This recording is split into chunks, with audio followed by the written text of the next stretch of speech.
Ooh, from giant spiders to venomous snakes, we all get freaked out by Australian creatures. Yeah, me too. But newly discovered fossils show that things were way more dangerous 120 million years ago, when this land was completely ruled by massive razor-clawed megaraptors. Yeah, I'm glad I wasn't around then. These dinosaurs were about 26 feet long and walked on two legs, just like the famous T-Rex. They were fast, fierce hunters, with a superpower: their hug. Yep, their massive, muscular forearms had huge curved claws, perfect for grabbing and holding onto prey. Uh-oh. They would wrap their arms around their poor victims, just like a hug, and trap them with no chance of escape. And even though their teeth were quite small, they were still sharp enough to rip through flesh. The first time we heard about megaraptors was in the late 90s, when a paleontologist discovered their fossils in the region of Patagonia, Argentina. Since then, no one has ever found a complete skeleton, only fragments.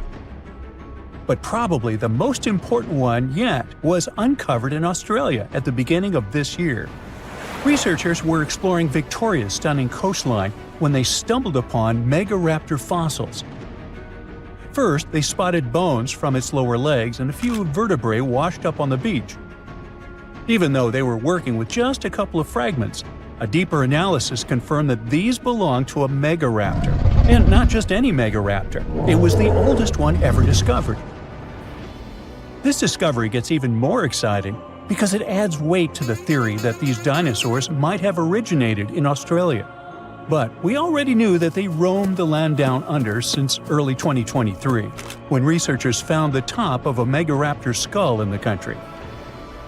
So let's rewind a bit. We first found their remains in Argentina, right? Right. But then, years later, researchers found fossils of the same family of dinosaurs on the other side of the world, in Australia. If the ones in Oceania were older, how did these creatures end up in South America? Of course, they didn't fly there. They didn't cross continents by swimming either, although there is a theory that they could swim. Remember, we're talking about the dinosaur era, which happened millions of years ago. And back then, Australia and Argentina were actually pretty close. Basically, they were one. Both lands were part of the supercontinent known as Gondwana, and they were connected through Antarctica. Wait, but wasn't this path freezing? I mean, yeah, these dinos had to pass through Antarctica to get to their destination, but they weren't freezing their tails off. This all happened during the mid-Cretaceous period, when the weather was super warm. Back then, the poles were covered in plants, not ice. So let's just say they took full advantage of the good weather to make the crossing. Now, about 180 million years ago, Gondwana started to break apart. At some point, Australia drifted away from the supercontinent, cutting it off from other landmasses, including South America. That's why the same dinosaurs showed up in completely different parts of the world. Mystery solved. Now, let's get back to that recent discovery. The researchers didn't just find a few traces of megaraptors on the beach. In total, they uncovered 250 dinosaur bones at the site, but only 5 of them were really important. They belonged to 3 different species of dinosaurs that, as it turns out, all lived in Victoria at the same time. So yeah, we've already talked about those first 2 bones. They were from the Megaraptor. Next, we have a shin bone from a unenlagiine. That's my best shot at pronouncing it. It's a dino also known as the southern raptor. This is a type of dromaeosaur with a long snout. And the last 2 shin bones of different sizes came from a Carcharodontosaurus, whose name means shark-toothed lizard. This one is a particularly big deal for 2 reasons. Number 1, it's the first evidence that this species lived in Australia. And number 2, it was small, and that is pretty surprising since we've always thought of this species as being massive. Fossils found in Argentina, for example, show this dinosaur reached a length of about 36 feet. But the one in Australia was much smaller, measuring only around 6 to 10 feet long. And that's still plenty big. Basically, what we're saying is that the way predators were ranked in these 2 parts of the world was completely different. In South America, Carcharodontosaurs grew to massive T-Rex-sized giants, towering over megaraptors and dominating the landscape. But in Australia, it was the complete opposite.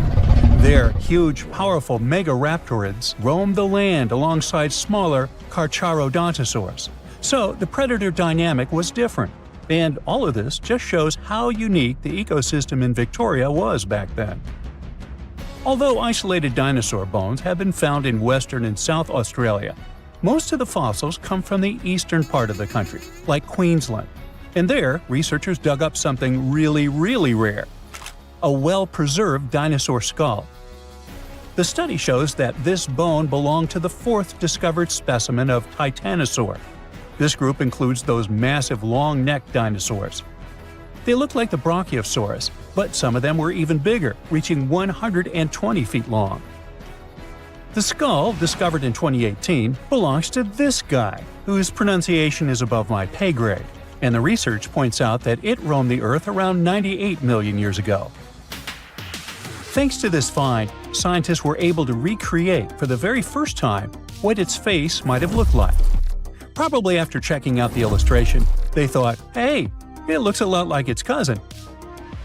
They were talking about another species of Titanosaur, this other unpronounceable guy.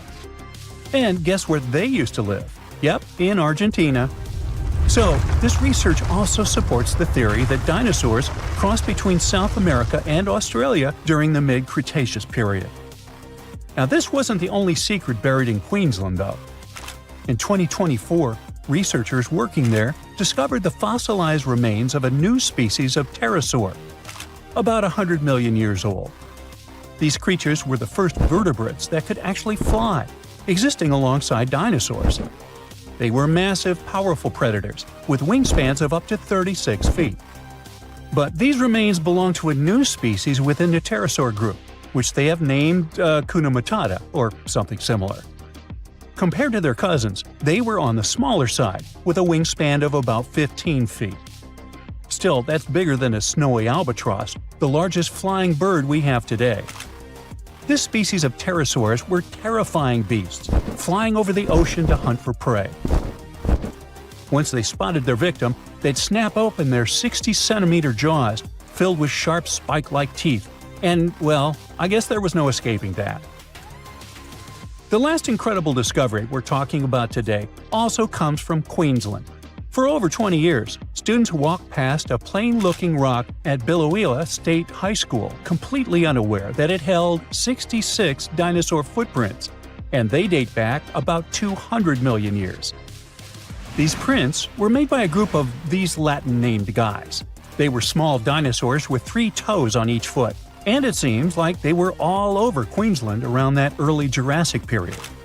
The rock they found at the school worked like a snapshot, giving us a better idea of what these dinosaurs were like and how they behaved. After taking a closer look, researchers found that the footprints came from 47 individual dinosaurs. This group was probably walking along or maybe crossing a waterway when their footprints got marked in the white clay. And the study also discovered that they were likely moving at less than 4 miles per hour at the time. So we only discovered those marks in Australia. But fossils of the same species found in other countries showed that they had these long legs, a big chunky body, short arms, and this tiny head with a beak. But honestly, they don't sound as scary when you realize they only ate plants. Whew. In 2011, scientists from Chile found a weird-looking fossil in Antarctica that looked like a squashed football. Almost 10 years later, the rock just sat on a shelf in Chile's National Museum of Natural History with no specific label. It went by The Thing in the museum because it looked like something from a science fiction movie.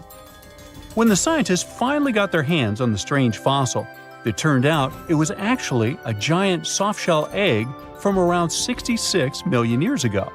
This one is more than 11 inches long and 7 inches wide. A regular chicken egg is just 2.5 inches long, and an ostrich egg is almost 6 inches long for comparison. So, the Thing won the title of the biggest softshell egg ever found and the second largest egg of any animal we know of. The only bigger egg that was ever found was that of the extinct Madagascan elephant bird, which is also 1.5 times as tall as Michael Jordan. The bird, not the egg. The Antarctic egg is also special because it's the first fossil ever found in this part of the world. So, whoever left it there must have been one big creature, probably a giant sea turtle that lived long ago, like a mosasaur. This is surprising because most scientists thought these creatures didn't even lay eggs, so this discovery could change what we know about them. The egg is also unique because it has a thin eggshell and no pores, which is totally different from most dinosaur eggs. It actually looks more like the eggs of lizards and snakes, but it came from a giant creature related to these animals. No known dinosaurs or flying reptiles from that time and place were big enough to lay such a huge egg, so it must have been a mosasaur after all. But we can't be 100% sure. Scientists did a lot of work and studied 259 types of living reptiles, like lizards and snakes, and their eggs. From this, they figured out that the mommy who laid the egg was probably at least 23 feet long, not counting her tail. During the late Cretaceous period, this part of Antarctica might have been like a nursery. Paleontologists have found bones of tiny mosasaurs and plesiosaurs in the same area, along with bones from the grown-up ones. Archaeologists in Norway made another cool but literally discovery and found dozens of arrows that had been hidden in ice for 6,000 years. They were melting out of a large ice patch in the high mountains, covering an area of about 45 football fields. In 2014 and 2016, when the summers were extra warm, scientists went to an ice patch called Langfoni to look around. They also found lots of reindeer bones and antlers there. Some of the arrows were whole and some in pieces, along with 5 arrowheads around the melting ice patch. This is more arrows than have been found at any other frozen site in the world. Some of the 68 found arrows date back to the Neolithic period, and the newest ones are from the 14th century of the Common Era. Ice is like the perfect time machine that can preserve whatever ends up there in an almost perfect condition. Langfoni became famous as one of the first ice patch sites after a local hiker found a 3,300-year-old leather shoe right next to its edge. Scientists are studying places like this to understand how people use these sites and how the ice patches from Norway to North America changed over time. Now, once upon a time, around 32,000 years ago, to be exact, a squirrel buried some seeds near a river in Siberia. Am I the only one getting the Ice Age vibes? Anyway, these seeds belong to a plant with cute white flowers. Thousands of years later, a group of scientists found these seeds buried deep in the frozen ground, about as far down as a 12-story building is tall. The seeds were surrounded by ice and bones of animals like mammoths, bison, and woolly rhinoceroses. The mature seeds had been damaged, maybe by some squirrel, but some of the younger seeds still had good plant parts inside them. The scientists carefully took those out and put them in small containers to help them grow. And here comes the coolest part. They were able to grow the plants. Their flowers were shaped a little differently from the flowers of the same plant that grows today. After a year, the Ice Age plant even made new seeds. Based on this, the scientists suggested that permafrost could be a depository for an ancient gene pool, and we could find extinct species there and bring them back to life. Scientists on an icebreaker in Antarctica were looking for whales but found something way more unusual. The camera behind the ship, which is as heavy as a car, detected 16 million icefish nests on the floor of the Weddell Sea. The nests were located about every 10 inches in all directions and covered an area of 93 square miles, which is slightly bigger than the whole of Washington, D.C. The colony even had a distinct border, which was a line in the sand. The scientists were in the area because they were studying a special spot in the ocean where the water was a little warmer than the water around it. In this warmer water, they found tiny animals called zooplankton near the top. When the young icefish hatch, they swim up to this area to eat the zooplankton before going back down to the seafloor to grow up and have their own offspring. Since there was so much food, it made sense to see icefish in this warm water. But they didn't expect to find such a huge number of icefish nests, much more than anyone had ever seen before. New Zealand's Antarctic Heritage Fund found some old photo negatives in a hut in Antarctica. They turned out to be unique images from the Ross Sea Party. It was a famous failed expedition led by Ernest Shackleton. He wanted to become the first person to cross Antarctica by land, from the Weddell Sea to the Ross Sea, passing through the South Pole. But things went wrong when their ship, the Aurora, was blown out to sea. They had to use the hut from another explorer, Captain Robert Falcon Scott. His goal was to be the first person to reach the North Pole, but sadly, he didn't succeed either. The negatives were made of cellulose nitrate and were found stuck together in the small box. The Trust took the negatives back to New Zealand, where they carefully separated them and discovered 22 hidden images. Many of the photos were damaged, but the Trust could still recognize some familiar places around McMurdo Sound, a well-known area in Antarctica. No one knows for sure who took the pictures. In December 2021, some scientists noticed a strange mark on the Larsen Ice Shelf, a giant sheet of ice off the eastern coast of Antarctica. They thought it might be a river flowing under the ice, so they drilled down over 1,600 feet to check it out. They expected to find water, but they didn't expect to see that the water was full of fast-moving creatures called amphipods. The scientists also found that the water in the underground river had unusual layers of currents moving in different directions, which they still don't fully understand. Another surprising thing happened during their research. On December 20th of the same year, a volcano erupted far away in Tonga, and the pressure waves from the eruption were detected all the way down in the ice river in Antarctica. It shows how everything on our planet is connected, even in the most distant places.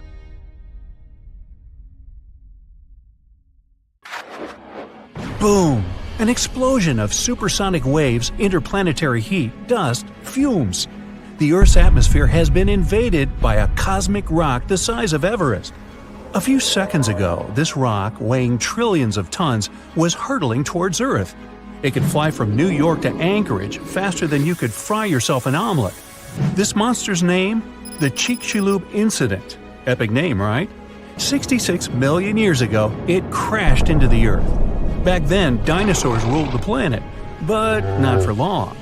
The epic collision took place in modern Mexico, in the Yucatan Peninsula, right near Cancun, where the dinosaurs were vacationing. Well, probably not. Still, the huge space rock hit the ocean, but even all that water couldn't stop the inevitable. The collision caused a huge amount of energy to be released. The horror on a planetary scale had begun. Imagine a mini-sun lighting up the surface of the Earth with tsunamis the height of the Statue of Liberty bursting from the epicenter of the watery impact. Not good. The blast blew through the surface of the Earth. It was as hot as an oven and burnt everything in its path. The impact provoked a colossal earthquake and serious volcanic activity. A bunch of volcanoes simultaneously released hot lava and ash into the prehistoric skies. Millions of tons of ash and soot poisoned the air. This formed a huge ash cloud in the atmosphere, which blocked out the sun's rays for several years. The long winter had begun. Only there wasn't any snow falling from the sky, but rain made of sulfuric acid. Yes, the Chicxulub incident might just be the most important thing that ever happened in the history of our planet. Even more than YouTube. Back then, there were loads of volcanic eruptions, a lot of flammable oxygen in the atmosphere, constant temperature changes. It was the perfect and worst time for all of this to go down. So, how are we so sure about all this? Well, the asteroid left an absolutely huge crater on the planet's surface. Today, this scar is hidden under the Gulf of Mexico. Scientists found a lot of places on Earth with abnormally high levels of iridium. This metal is very rare on Earth, but it's in a lot of asteroids that scientists have examined. Scientists studied some 66 million-year-old rocks. In the layers of rock, they found dust, the same dust that comes from asteroids. This could only have happened if a huge asteroid had crashed into Earth. The catastrophe led to the extinction of not only the dinosaurs, but also the asteroid. It was so hot at the point of impact, part of the asteroid just disappeared. A lot of water vapor and carbon dioxide shot up into the atmosphere. But the biggest problem? Sulfur. It got kicked up by the asteroid impact and flew up into the air. These tiny sulfur particles blocked out a lot of the sun's rays. Without the sun, a lot of plants disappeared and the climate eventually got colder. The immense heat turned stones into glass. Scientists call these things tektites. The energy of the impact threw them up into the skies. After a short flight, the tektites fell down to Earth. But it wasn't pretty. Rain fell too, only instead of drops of water, you'd have seen hot glassy fireballs. They bombarded the planet's surface for days. The tektites set fire to everything. Scientists found evidence of this all over the world, not just near the collision site. But a lot of things from back then are still a mystery. Some scientists think that Chicxulub wasn't even an asteroid. It might have been a comet. Asteroids are mostly made of stone and metal. Most often they kind of look like a potato. A comet contains rock, metal, and ice. Comets look like dirty cosmic snowflakes, complete with ammonia, methane, and carbon dioxide. Comets sometimes come from the Oort cloud. It's a huge cloud of ice and debris around our solar system. From time to time, comets break free from the pack and head towards our sun. According to scientists, this special comet flew right past Jupiter. The gravity of that huge planet accelerated the comet even more. It flew towards the sun, gaining more and more speed. The comet's outer ice shield started to evaporate, and it probably gave off a lot of dust and gas, which made it look like it had a tail. The sun's gravity eventually shattered the comet apart. One of the fragments flew through space and crashed into the Earth 66 million years ago. So, asteroid or comet? The truth is, we'll never know. What we do know is that the Earth was seriously unlucky to be in its path, and it was never the same again. The catastrophe stopped the development of 75% of life on Earth. Some bigger marine animals, like crocodiles, turtles, and fish, survived the impact. Out of all land animals, the only ones to survive were the ones that were, on average, smaller than the modern raccoon. That includes a bunch of special species of dinosaurs, the ancient ancestors of birds.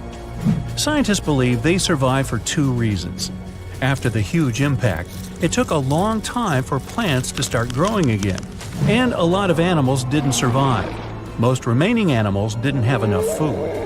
But these dinosaurs had a beak. With its help, they could split open nuts and dig seeds out of the soil, so they survived. The second reason is that these lucky guys had bigger brains. Some people think that they were able to cooperate with each other and quickly adapt to the new conditions. Other life forms survived too. Fungi and mold survived underground and underwater. Gradually, the darkness cleared away, and ferns began to take over the lifeless landscape. After a few thousand years, forests started to reappear. The animals that survived were pretty much all inconspicuous and small creatures. They lived in burrows, safe from all that hot ash. Before the collision, mammals had lived in the shadow of dinosaurs. But with all the dinosaurs suddenly gone, things were about to change. Mammals were able to take over. They began to dominate life, at least on land. Back to the moment when everything changed. Turns out, it wasn't the size of the asteroid that made it so powerful. It was more about the angle in which it hit the Earth. If the angle of impact had been different, the dinosaurs might have even survived the catastrophe. So, what would that have looked like? Well, let's travel back, way back. Oh no, there's a giant asteroid heading for Earth. Oh, wait, never mind, it missed. Whew. There are plenty of earthquakes, tsunamis, and volcanic eruptions every day, but dinosaurs don't mind that much. No big deal. Fast forward a few million years, and most of these ancient lizards have changed and are now unrecognizable. Thanks to a couple of ice ages, many dinosaurs are now totally covered with feathers to protect them from the cold. Mammals exist, but they're few and far between. You see a lot of bats in caves. There are tons of rat-sized rodents in the forests. During the day, they hide in the undergrowth or in burrows. At night, they go out in search of food. There are no horses, no elephants, or other large mammals. Why become large and eatable when there are so many dangerous reptiles with huge fangs around? There are no whales in the sea. Parrots, hawks, and pigeons are nowhere to be seen. But pterodactyls 2.0 whiz past you constantly. Some are about the size of a helicopter, while others are no larger than a swan. There are plenty of primates, but they're in no hurry to climb down from their trees and walk on two legs. No venturing out into the savannah, no evolution into Homo sapiens. In this alternate reality, open spaces are very dangerous. But then again, so are forests and trees. Nowhere is safe. To get some delicious primate treats, many smaller dinosaurs learned to climb trees. This was already happening back in the Cretaceous period, right before that huge asteroid just missed Earth. Whew, that would have been an epic collision. Dinosaurs have grown wiser since that near miss. Some are even as smart as a modern chicken. A large brain uses a lot of energy, and that's not always a good strategy for survival. Safer to keep brains small and keep making those teeth bigger and pointier. We've all been afraid of the dark at some point in our lives, haven't we? I mean, do you remember getting tucked into bed by your mom or dad after they read you some scary fairy tale with monsters and dragons or even dinosaurs? But just as your parents were about to turn the lights off and silently step out of your room, you remembered. What if there was something hiding under your bed? Or worse, what if some spooky creature was stuck somewhere in the closet? You could probably get up and check, but it was too dark out there. Wouldn't it be great to have some source of light that would come from within your body? You could always use it whenever you get surrounded by darkness. Unfortunately, as humans, we aren't able to do that. But there are a bunch of creatures out there that can, in fact, light themselves up. That's thanks to a little something scientists call bioluminescence. Animals and fish living in the ocean tend to have this talent more often than others. And you can find these creatures anywhere, close to the surface or deep down at the bottom. 2.5 miles deep if you have a knack for numbers. These creatures use their light for a lot of things, like communicating with other members of their species, luring in prey, and even scaring away enemies. Bioluminescence is basically an organism's ability to emit its own light. Chemistry has a lot to do with it. Such animals use two chemicals, one called luciferin and the other called luciferase. Add a bit of oxygen and bam! Light! Should you ever wonder if you actually observe bioluminescence or if someone just dropped a glow stick in the ocean, be on the lookout for neon blue, green, or even red sparkles in the sea. They're usually spread over a large area. This can even make the water look like glitter or a starry sky. You can thank squid, tiny crustaceans, and algae for this romantic atmosphere. Now, I've got another unusual phenomenon for you. How about a golden waterfall? I'm not kidding, it actually exists, and it's a natural phenomenon. To see it, you have to drive to Yosemite National Park to the Horsetail Fall. Make sure to plan your trip in winter or early spring. That's the only time during the year when you can see this awesome phenomenon. It doesn't need any scientific explanation. It's nothing more than sunlight at dusk hitting the waterfall in such a unique way that it makes it look like a river of lava. Or gold, your choice. That's the reason why during this time of year, the Horsetail Fall is also named the Fire Fall. Unfortunately, this phenomenon is becoming less and less visible within the years, mostly because of drought and other issues connecting with the melting of snow. So, should you ever decide to visit, keep an eye on the waterfall since the effect is very brief. Ever heard of a dirty thunderstorm? It's also called volcanic lightning. Apparently, specialists looking into the phenomenon have yet to fully grasp what it is. When a regular thunderstorm happens, particles with positive and negative charges collide, hence the giant spark we call lightning. It also makes a lot of noise, which you can recognize as thunder. But when a volcano is erupting, some of the volcanic ash particles get electrically charged, and while getting projected into the air with a huge force, they collide and cause electrical discharges. This whole process makes it look like there's lightning coming from the volcano itself. Imagine all that ash, gas, and smoke coming from the crater. and then add some electricity to the mix. It'll make the whole picture look really bizarre. No wonder this phenomenon is called the dirty thunderstorm. Now, how about clouds that look like waves?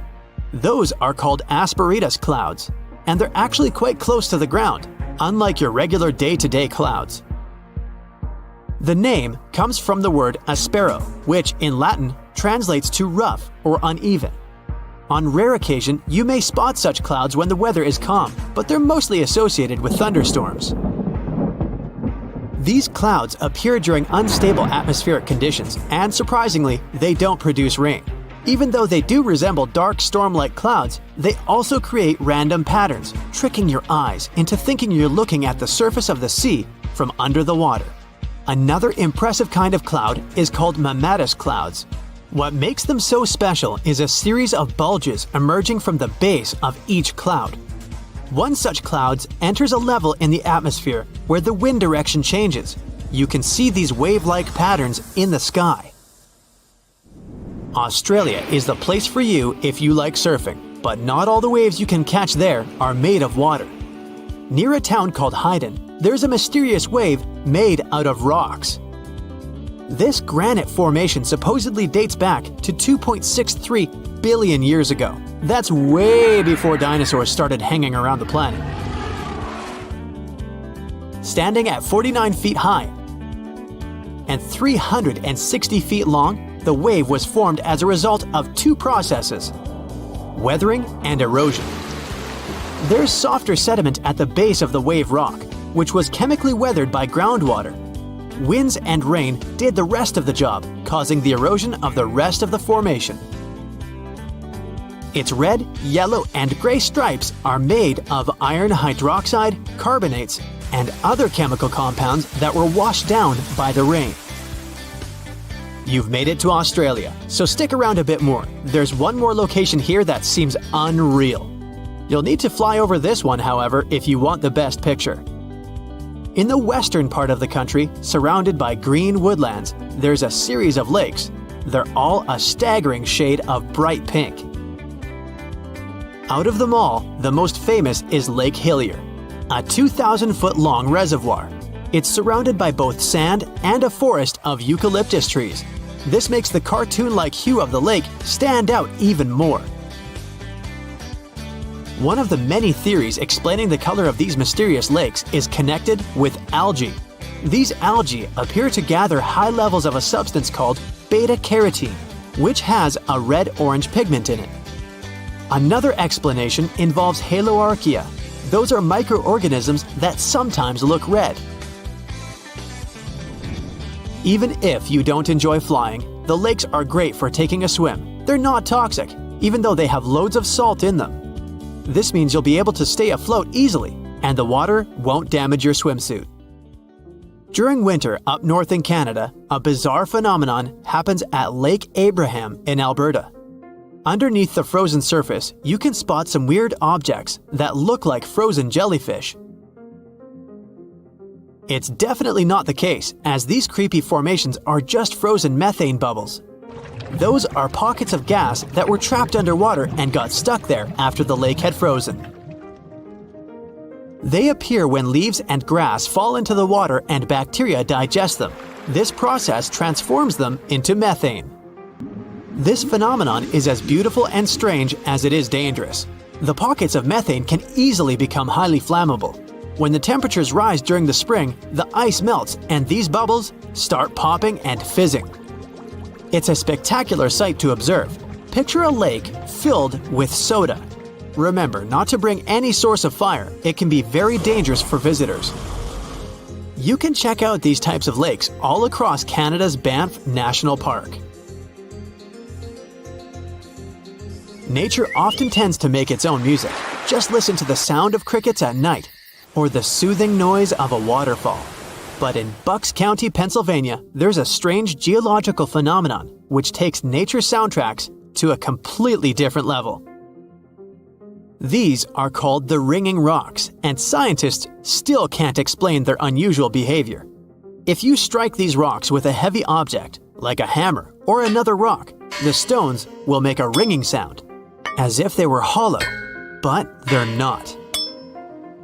What makes the ringing rocks even more bizarre, apart from the mysterious sound they make, is that no animal wants to hang around there. Even though the rocks are surrounded by a thick forest, scientists haven't managed to trace any animal activity in the area yet.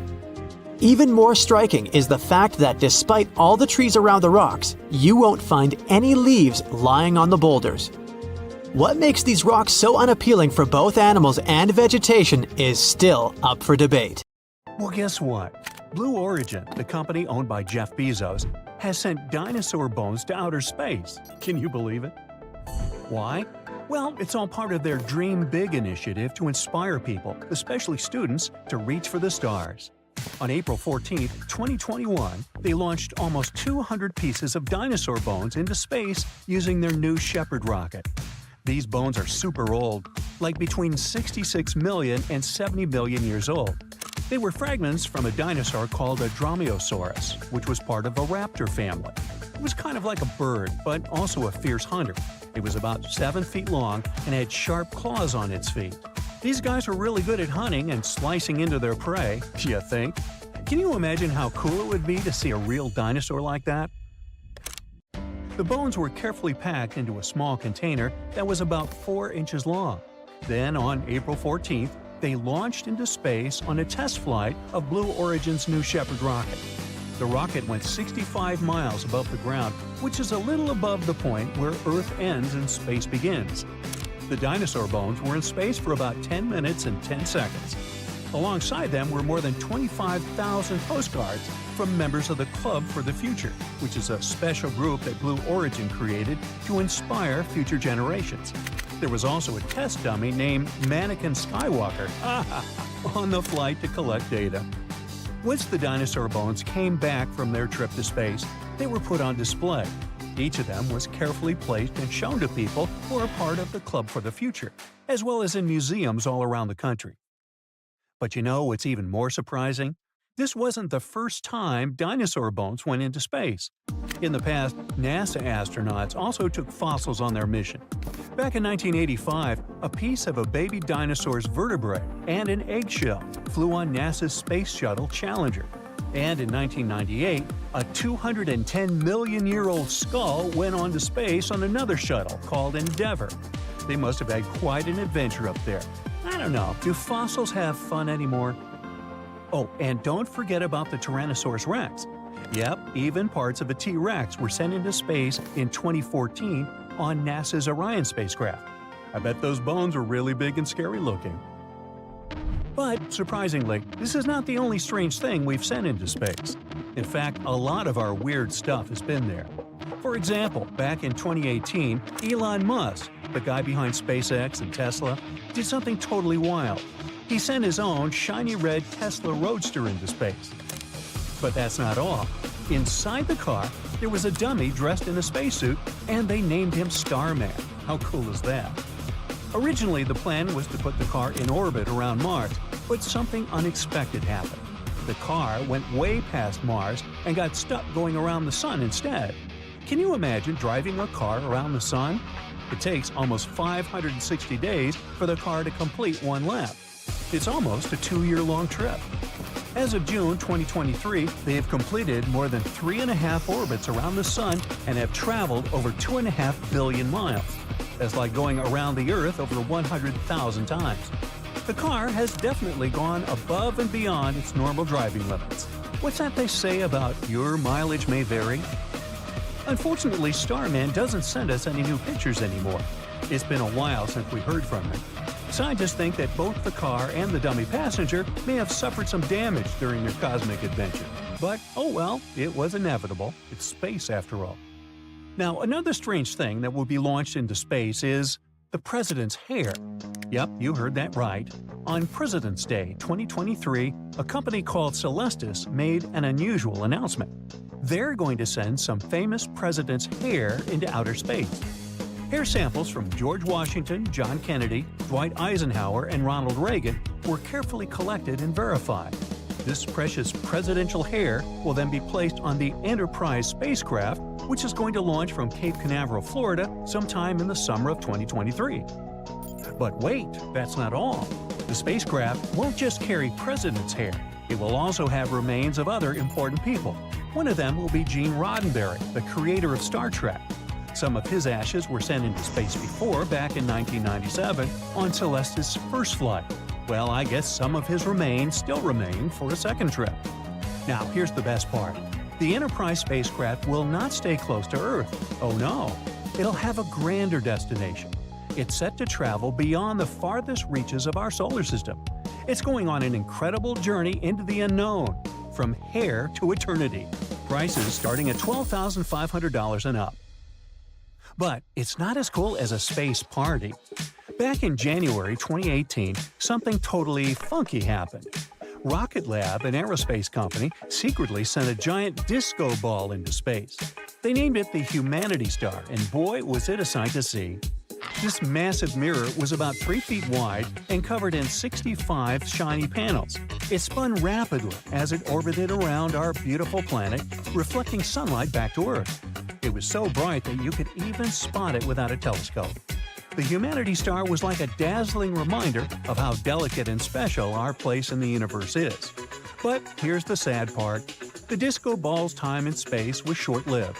It came back down to Earth's atmosphere on March 22nd, just 2 months after it launched. That was way earlier than expected.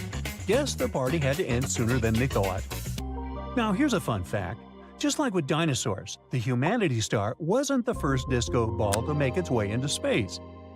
Starshine Project launched 3 similar shiny objects between 1999 and 2001.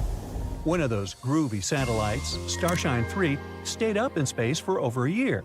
And let's not forget about Japan's mirror-covered satellite called Odyssey, launched in 1986, which is still up there orbiting Earth today. Humans sure love to send disco balls into space, huh? Well, scientists also have a sense of humor. So, prepare for some interstellar monkey business. Sometimes astronauts like to dress up as animals while in space. Back in 2016, an astronaut named Mark Kelly had a hilarious plan. He smuggled a full-body gorilla suit to his twin brother Scott, who was staying on the International Space Station. Can you imagine a gorilla floating around in space? Well, it happened. There's even a video that went viral. Scott surprised another astronaut, Tim Peake, from the United Kingdom, by chasing him through the different modules of the ISS while wearing the gorilla suit. And here's the twist. Tim Peake was actually in on the joke, so it was all a good-natured prank. Now here's a funny backstory. Mark Kelly had actually tried to send the gorilla suit to Scott in 2015. He hid it on a SpaceX Falcon 9 rocket, but sadly, the rocket went up in flames shortly after liftoff. Talk about bad luck for a gorilla suit. But do you know what item had better luck? The famous lightsaber from Star Wars, wielded by none other than Luke Skywalker himself. In 2007, a team of astronauts had a special mission.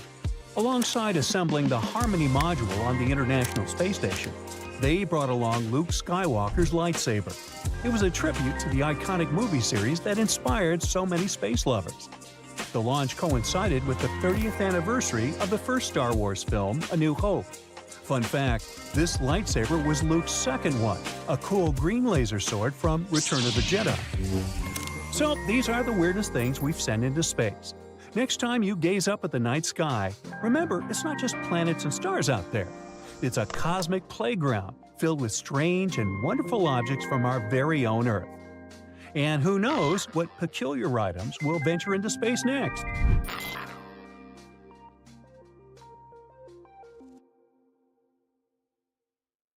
The problem with that asteroid that destroyed dinosaurs was not that it fell, but where it fell. This colossal space rock found the worst place where it could land.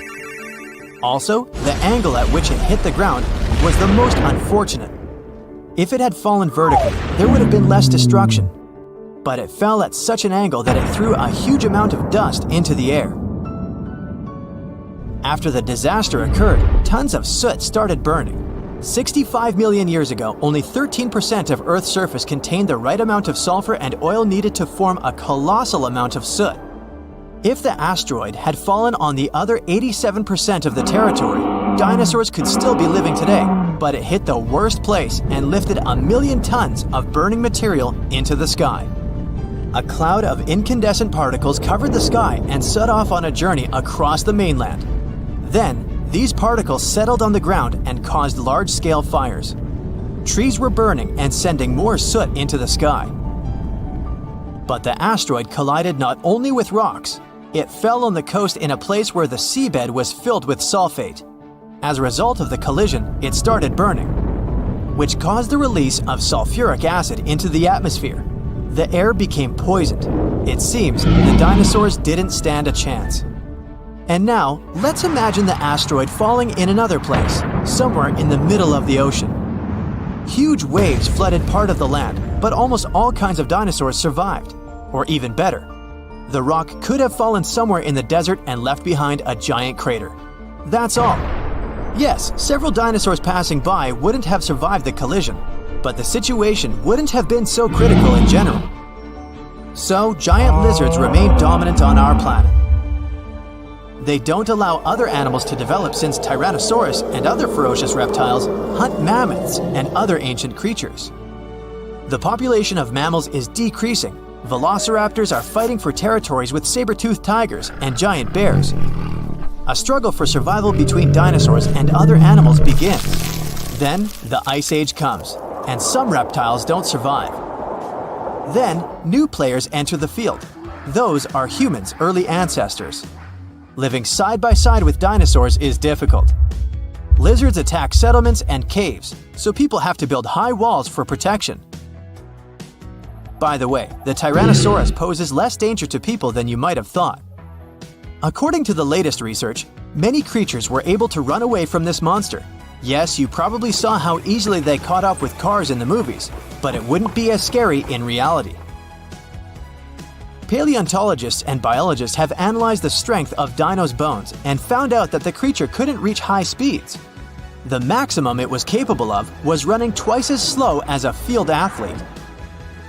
Thousands of years have passed. People have learned to live with dinosaurs. They've even managed to tame some lizards.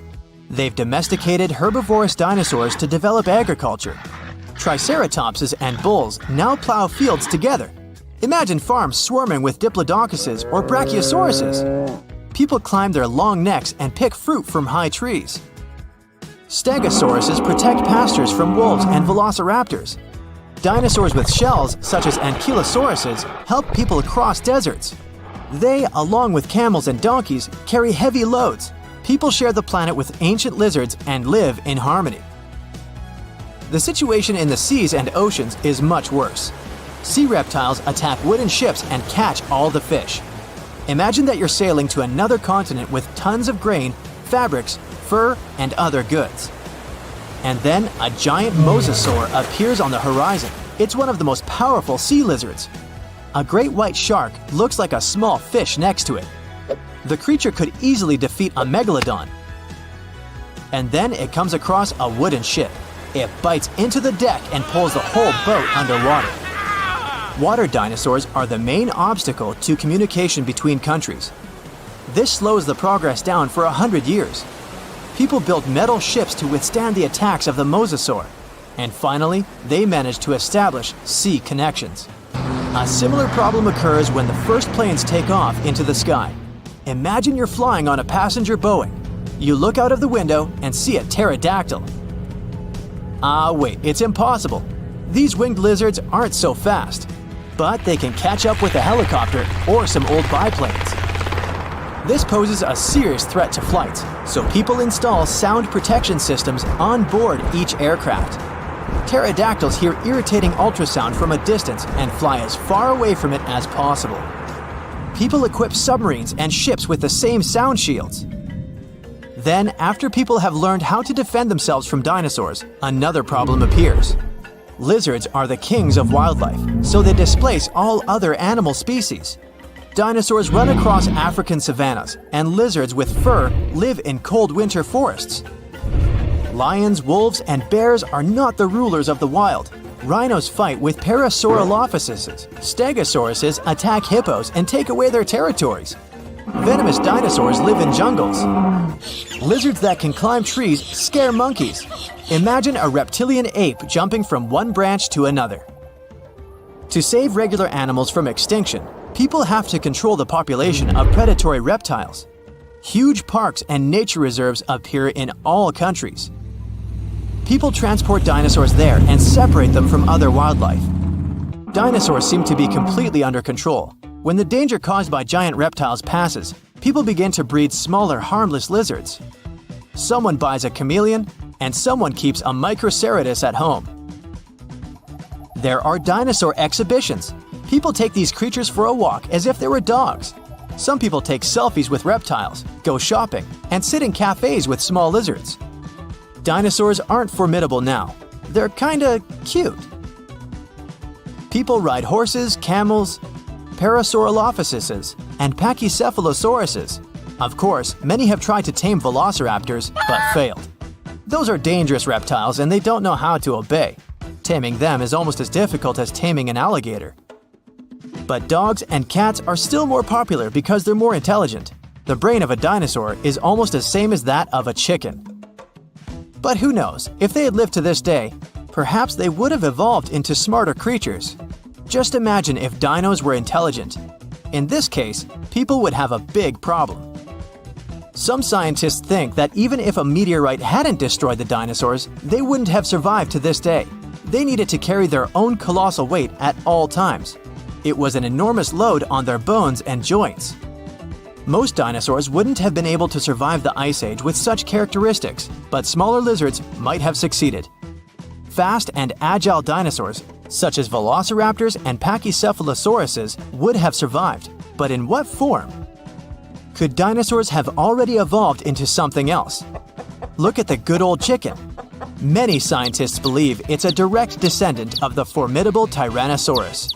Somewhere deep inside the bird's DNA, there are genes that the dinosaur had. Yep, it's hard to believe, but look at the chicken's body structure and how it walks. Remove the plumage, cover the creature with scales, and give it toothy jaws instead of a beak. And now, you have a mini T-Rex in the coop. And by the way, not only chickens might be the relatives of giant lizards, many birds are dinosaurs' living descendants. Surprisingly, alligators, snakes, crocodiles, and monitor lizards are not as close to ancient reptiles as pelicans, storks, and other flying creatures. Over millions of years of evolution, the paws of dinosaurs turned into wings, and toothy elongated jaws ended up as beaks. The genetics of birds is the key to understanding dinosaurs. Pelicans are similar to pterodactyls, ostriches to velociraptors. Perhaps many other animals also share some genes with ancient lizards. If the meteorite hadn't fallen, all dinosaurs would have evolved into completely different, unusual creatures.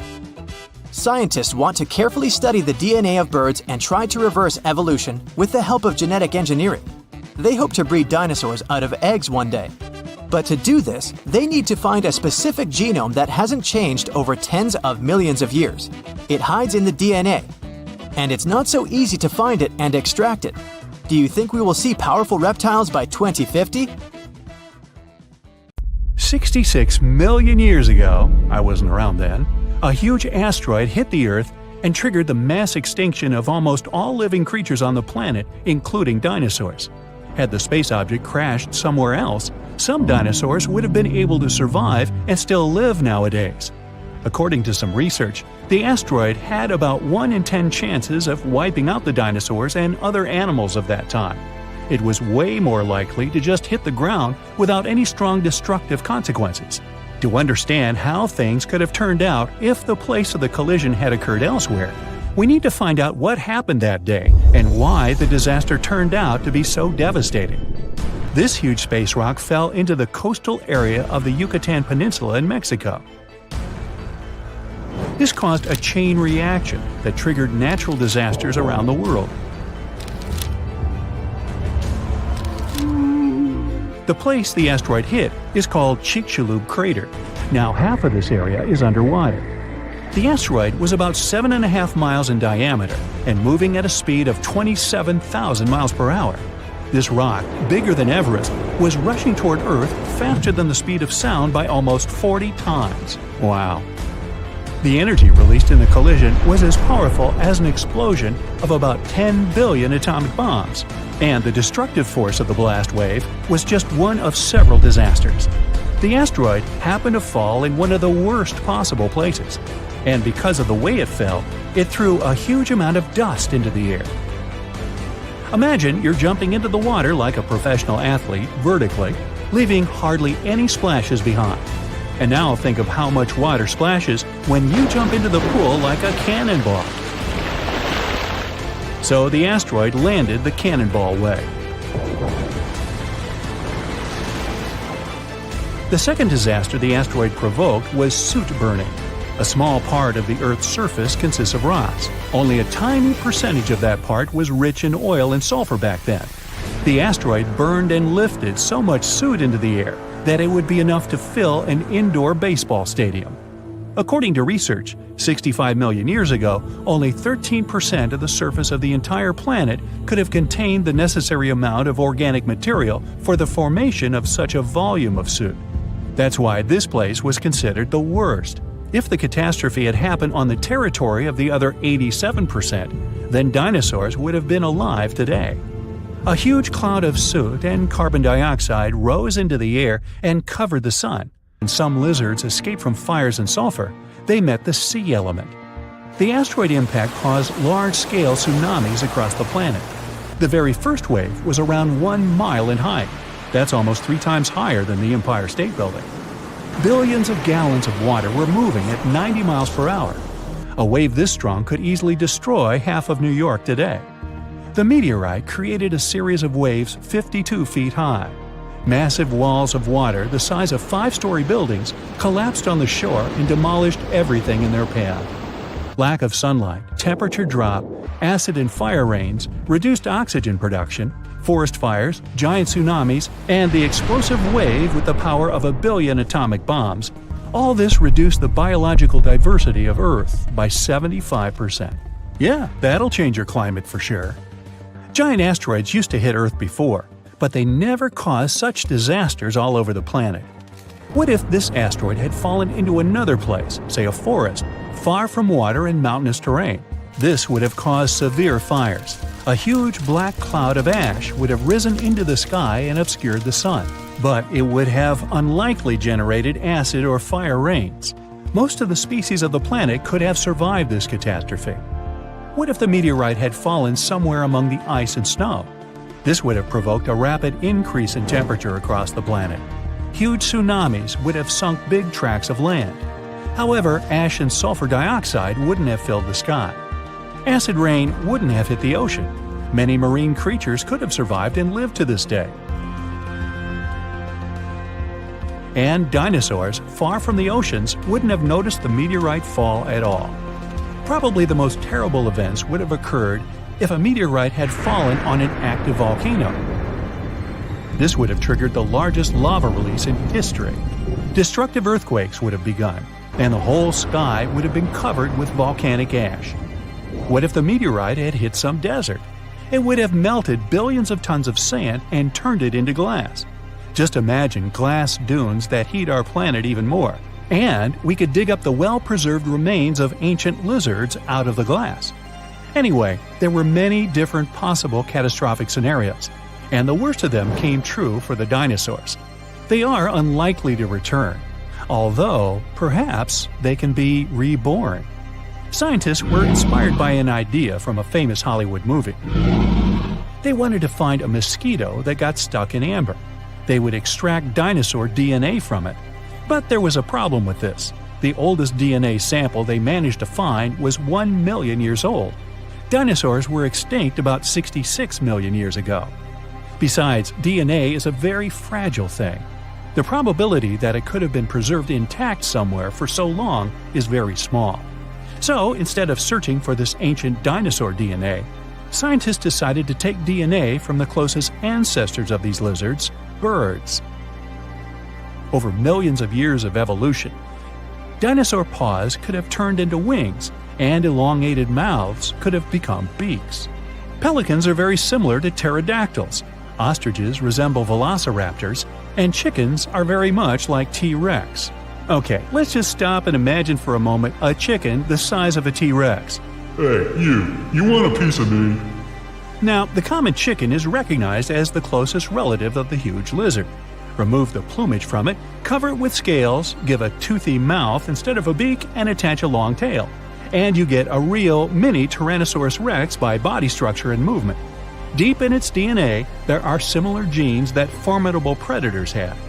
With the help of genetic engineering, scientists plan to play with its DNA and try to reverse the evolution, which means breeding dinosaurs can become a reality. Well, that could come back to bite you. Hundreds of dinosaur species roamed our planet, and researchers give a name to a new type approximately every 2 weeks. It's not fair to stick to T-Rex, Stegosaurus, Spinosaurus, and other famous sauruses all the time. They've had their chance to shine in the movies and across the internet. So let's check out dinosaurs that no one talks about. First on our list is Torosaurus. The special thing about this dinosaur is that it definitely had one of the largest skulls ever found. It was big because of this frill going from the back of the animal's skull and covering its neck. The frill wasn't there for protection. It was probably just to show off a bit. The bone in the frill was thin and full of holes. As you can see, it's very similar to Triceratops. There are still debates about whether these two are the same species, but more and more studies show that they were more like cousins. They were probably similar in size, but Torosaurus had a longer head with big openings, as well as longer frill bones with a groove on top. It also had more pairs of horns on the back of the frill. Some like to call Torosaurus a bull lizard. These fellows were plant eaters that may have lived in social groups. They existed at approximately the same age, but Torosaurus somehow ended up on the less popular side of the family. Kentrosaurus was a small stegosaurus. It's one of the least cuddly dinosaurs of all time. Its long, thin spikes seem to be a pretty good defense mechanism.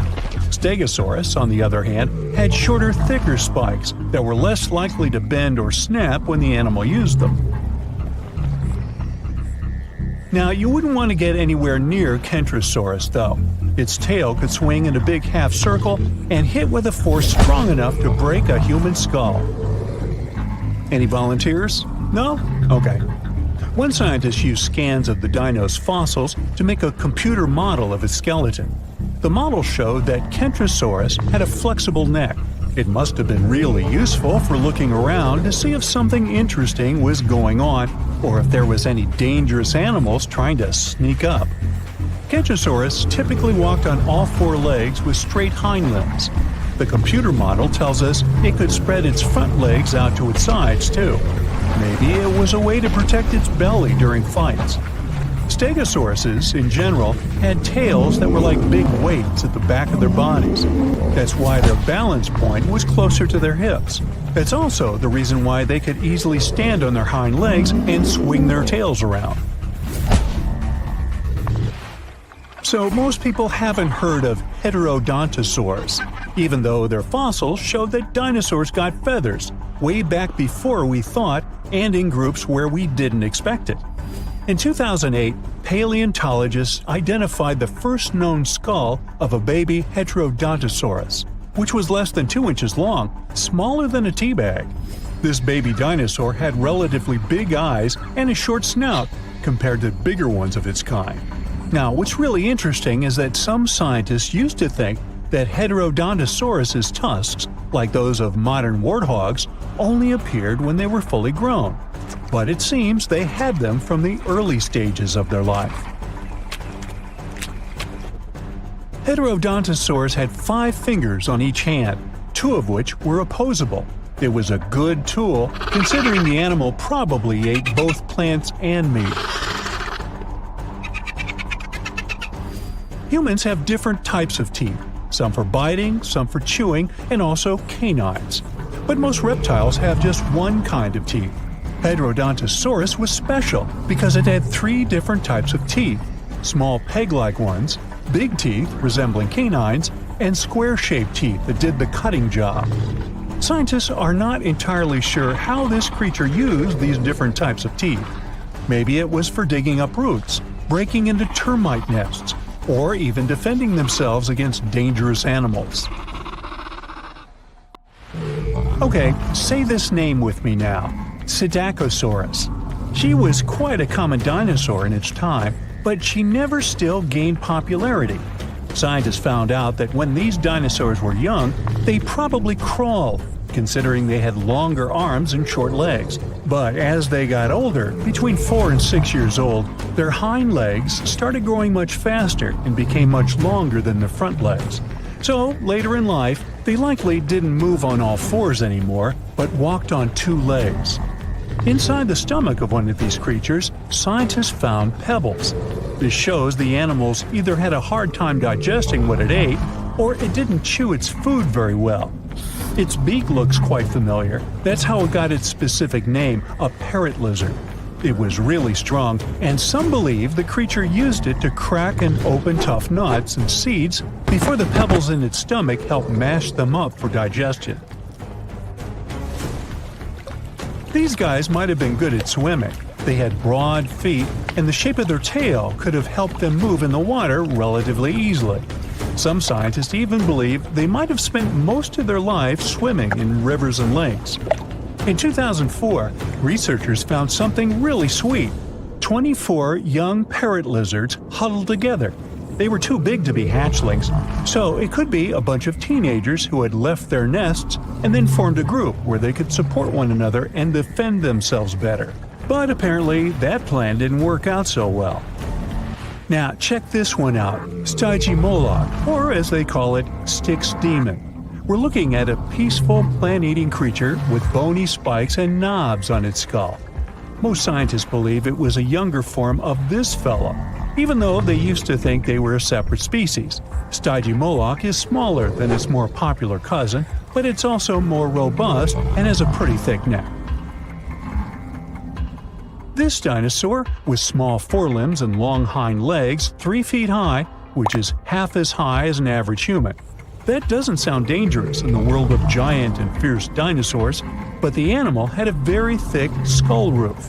Maybe it wasn't the strongest tool to defend itself, but it probably helped in combat with rivals from its own species. They most likely headbutted to win the hearts of their chosen ones.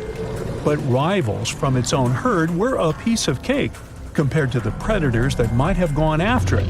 After all, this dino lived at the same time as old T-Rex. Now, when someone tells you to picture a dinosaur, Chisaosaurus would probably be the last thing coming to your mind. It looks as if you've put together pieces of random animals and tried to make your friends believe this truly was a real animal that once roamed the earth. But it's actually a dino, with giant sharp claws on its forelimbs, a bulky body, and a long neck ending with a tiny head. Now, don't let the claws scare you though. These creatures didn't go after other animals since they were herbivores, but these claws could protect the animal from intruders and predators. The full scientific name of this creature describes it as a giant sloth-like reptile from China. This animal was one of the biggest and oldest members of the group where it belonged, which lived around 115 million years ago. No, I wasn't around then.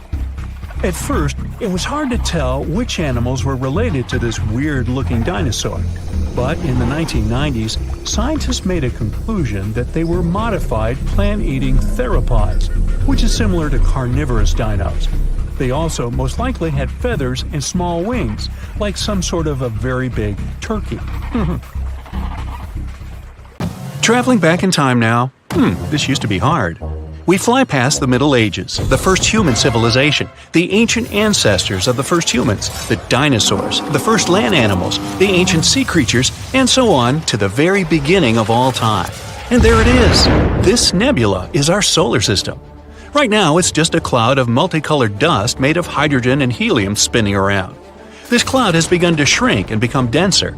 There's a theory that there were supernova explosions near our nebula. Their shockwaves squeezed the nebula from different sides until the center of the cloud became too heavy. The enormous weight presses it, and nuclear chain reactions begin at the very center of this cloud. It heats the cloud and makes it glow. Soon it forms into a dense sphere, and that's how our sun is born. It happened about 4.5 billion years ago. Our planet doesn't exist yet. There's only a disk of dust and space debris orbiting the young sun. These pieces of debris are fusing gradually and getting heavier and heavier. Let's look at the very center of this pile of asteroids. The total weight of the debris compresses the central region so much that a dense metallic core is forming there. The enormous pressure heats the core, and the temperature at the center of the young Earth reaches nearly 10,800 degrees. And there's a liquid core around the solid one. It creates the magnetic field of our planet. Now, when radiation from the sun and the solar wind reaches Earth, it smashes into a shield in the form of our magnetic field. So far, our planet is burning and looks more like a ball of lava. But it begins to cool down, forming a solid crust. At this point, another protoplanet appears on the horizon. It looks more like an asteroid, the size of Mars. And this massive piece of debris flies towards us. It hits the young Earth at such an angle that it knocks a part of our planet outward. The debris itself breaks into several pieces and stops in our orbit. After a while, all of this debris comes together to form the Moon. As a result of this collision, the Earth began rotating too fast. A day now lasts about 5 hours instead of the usual 24. But the Moon is heavy enough to slow our planet's rotation with gravity. Now, the Earth doesn't look like a hospitable place. The gravitational forces of the Moon are penetrating deep into the Earth and causing more volcanic activity. Also, meteorites are constantly falling here, causing frequent explosions on the surface. Ow! The gas that comes out of the volcanoes forms our atmosphere. The ice that was brought to our planet on meteorites evaporates. The vapor rises and turns into rain. This rainwater falls to the surface, cooling the hot lava and forming the first lakes and rivers. For several 100 million more years, Earth resembles the surface of Venus. It's a lifeless place with a bunch of volcanoes, acid rains, and no oxygen to breathe. The sun wasn't as bright as it is now. Plus, the sun's rays could barely pass through tons of volcanic dust in the atmosphere. But about 3.5 billion years ago, the first life appears here in the form of single-celled organisms that didn't need oxygen. They appeared in the shallow, warm parts of the ocean near the shore. These bacteria reigned on Earth for nearly 2 billion years throughout the Archean eon. They left stromatolites. These are stone pillars at the bottom of shallow, warm water. They're the product of simple organisms and bacteria. These bacteria evolved until they learned photosynthesis. Bacteria began to produce oxygen by absorbing the energy of sunlight. At first, this oxygen was spent on oxidizing rocks, but then excess oxygen began to fill the atmosphere. Plus, at this time, the first algae appeared, which also produced oxygen. This event is called the Great Oxidation Event, good name, which caused almost all living organisms to disappear from the face of the Earth. For simple organisms, oxygen was toxic, and the remains of bacteria and microorganisms sank to the bottom of the ocean. Many millions of years later, these remains will be recycled, and under the tremendous pressure of water and the Earth's crust, they will turn into oil. The Archean eon ended with this catastrophe about 2.5 billion years ago. At the same time, continents were forming on Earth, which would later drift through the world's oceans like puzzles and form a supercontinent. But for now, methane and carbon dioxide still make up most of the atmosphere. They cause the greenhouse effect and the rising temperatures on Earth. But the emergence of oxygen stops the greenhouse effect, and the temperature on our planet drops. An ice age, the so-called Huronian glaciation, which lasted from 2.4 to 2.1 billion years ago, begins. Scientists speculate that our planet was almost completely covered in ice at that time, even on the hot equator. A huge change when you consider that 2 billion years ago, our planet was like a ball and lava, but now it's like a block of ice. Earth, during the Huronian glaciation, was more like Jupiter's satellite Europa. There, too, is a thick crust of ice, under which there's a liquid ocean heated by the core. The evolution of the Sun saved our planet. Since its birth 4.5 billion years ago, it's been getting bigger and hotter. So, after 300 million years of an ice age, the Earth began to warm up. But almost all life there had been wiped out, and evolution has to start all over again. About 1 billion years ago, all of the continents of our planet were assembled into one hypothesized supercontinent, Rodinia, and all the oceans made up one colossal ocean of Miravia. 750 million years ago, that continent broke apart and huge chunks of land began drifting across the planet.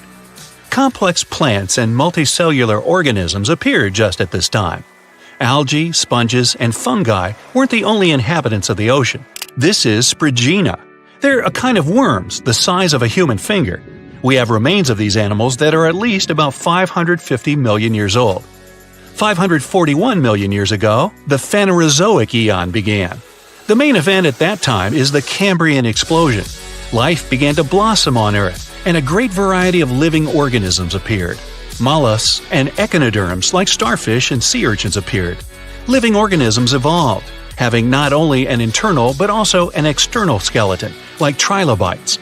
Some of these things could reach nearly 3 feet in length. Their protective shells suggest that there were predators in the ocean. A food chain started forming at that time. At the same moment, the drifting continents fused again. This supercontinent has a different shape and is called Pannotia.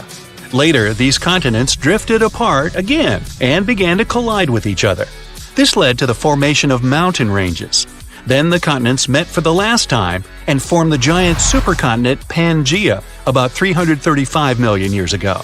Here we can already see the outline of the modern continents of Africa, North and South America, Australia, and Eurasia. One of the largest sea creatures ever, the Dunkleosaurus, appeared. Some individuals could be as long as a school bus and weigh as much as a large SUV. The land had a hot and humid climate. It encouraged ferns and other plants to grow faster. Some of them could reach the height of a 3-story building. And for the first time in Earth's history, some animals leave the ocean and go on lands, such as L. generpeton and Ichthyostega. Anyway, at first, they live only on the coast because their skin wasn't adapted to the constant sunlight. In addition, they experience breathing problems. The first animals on land had both gills and lungs, but the lungs were underdeveloped, so they had to return to the water. Millions of years later, these animals evolved into more advanced amphibians. Though they were no bigger than ordinary lizards, they could already live fully on land. But this blossoming of life ended in a new ice age. Glaciers from the poles slowly crept toward the equator. Animals weren't prepared for this, and most of them didn't survive this extinction event. But 290 million years ago, evolution retook hold and more evolved land animals began to appear. Gradually, they increased in size, multiplied, and gave birth to a new species like Scutosaurus and Gorgonopsis. But this period didn't last long either. Only 40 million years later, as a result of unknown events, 95% of all living organisms on Earth ceased to exist. It could have been caused by a giant meteorite or by increased volcanic activity. Also, one hypothesis says it could have been the release of methane from the bottom of the ocean. The Mesozoic era began after this extinction. This is where the dinosaurs, as we know them, appeared and started a new page in Earth's history.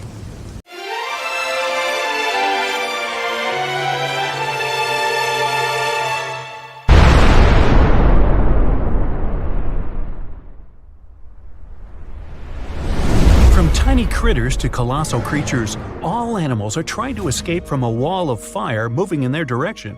The temperature is rising, and everything around starts catching fire. Soon, lots of animals and plants on Earth will cease to exist.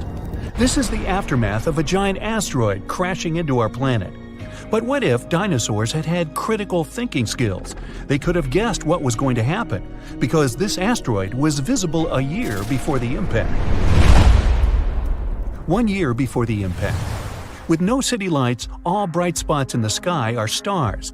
Some of them are planets reflecting the light coming from the sun, like Mars. But one of these dots is the asteroid. Later, it's going to be known as Chicxulub Impactor. It got this name because of the region of modern-day Mexico where it fell. Anyway, at this point, the asteroid looks like a star. It has the same brightness as Neptune. You could even have photographed it with a high-quality camera. If only dinosaurs had thumbs. The impactor is now passing through Jupiter's orbit. From this distance, Earth looks like a pale blue dot. 1 month before impact. The asteroid has become much brighter. It's now the most brilliant spot in the night sky after the Moon. The asteroid crosses the orbit of Mars. Its tail, consisting of dust and gas, is getting longer and longer. It's now as long as 2 times the distance from Earth to the Moon. 1 week before the impact.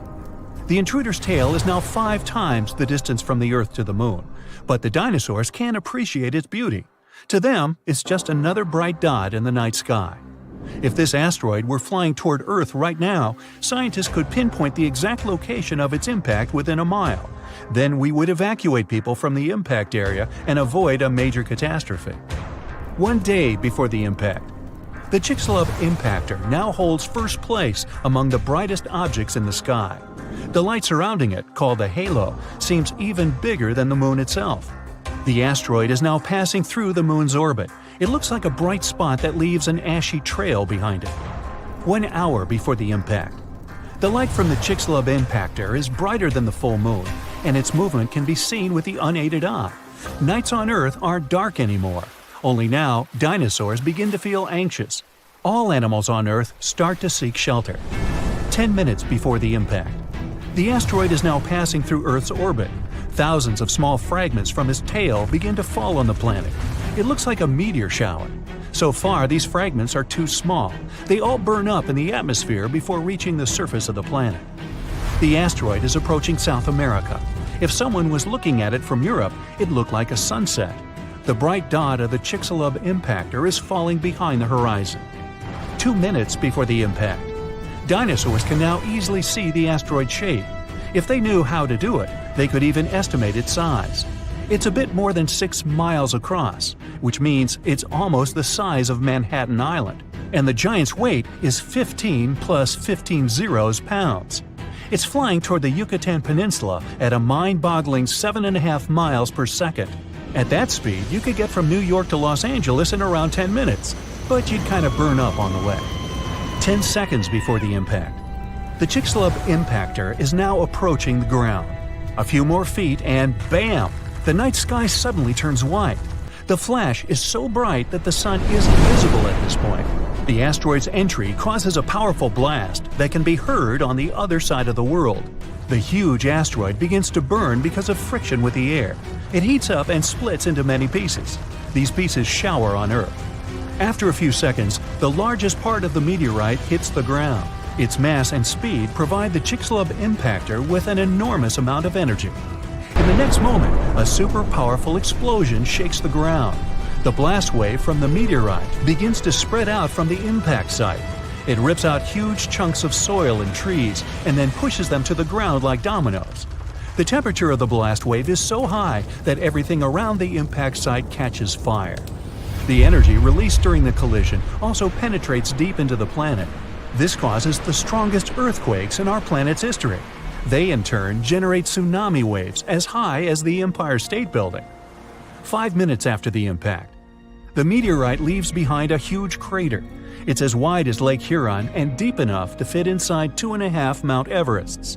Dinosaurs are running around in panic. They try to evacuate toward North America, but most of them don't make it through unfamiliar swampy territories. Another danger is the ongoing meteor shower. Hundreds of tons of ash and debris rise into the air. Heated up by high temperatures, they fall to Earth in the form of liquid lava. Ash and smoke fill the atmosphere and block the sun's rays. Earth plunges into darkness. For several more weeks, our planet will be totally dark. Acid rains will fall on its surface non-stop. There was a lot of sulfur in underground deposits on the Yucatan Peninsula.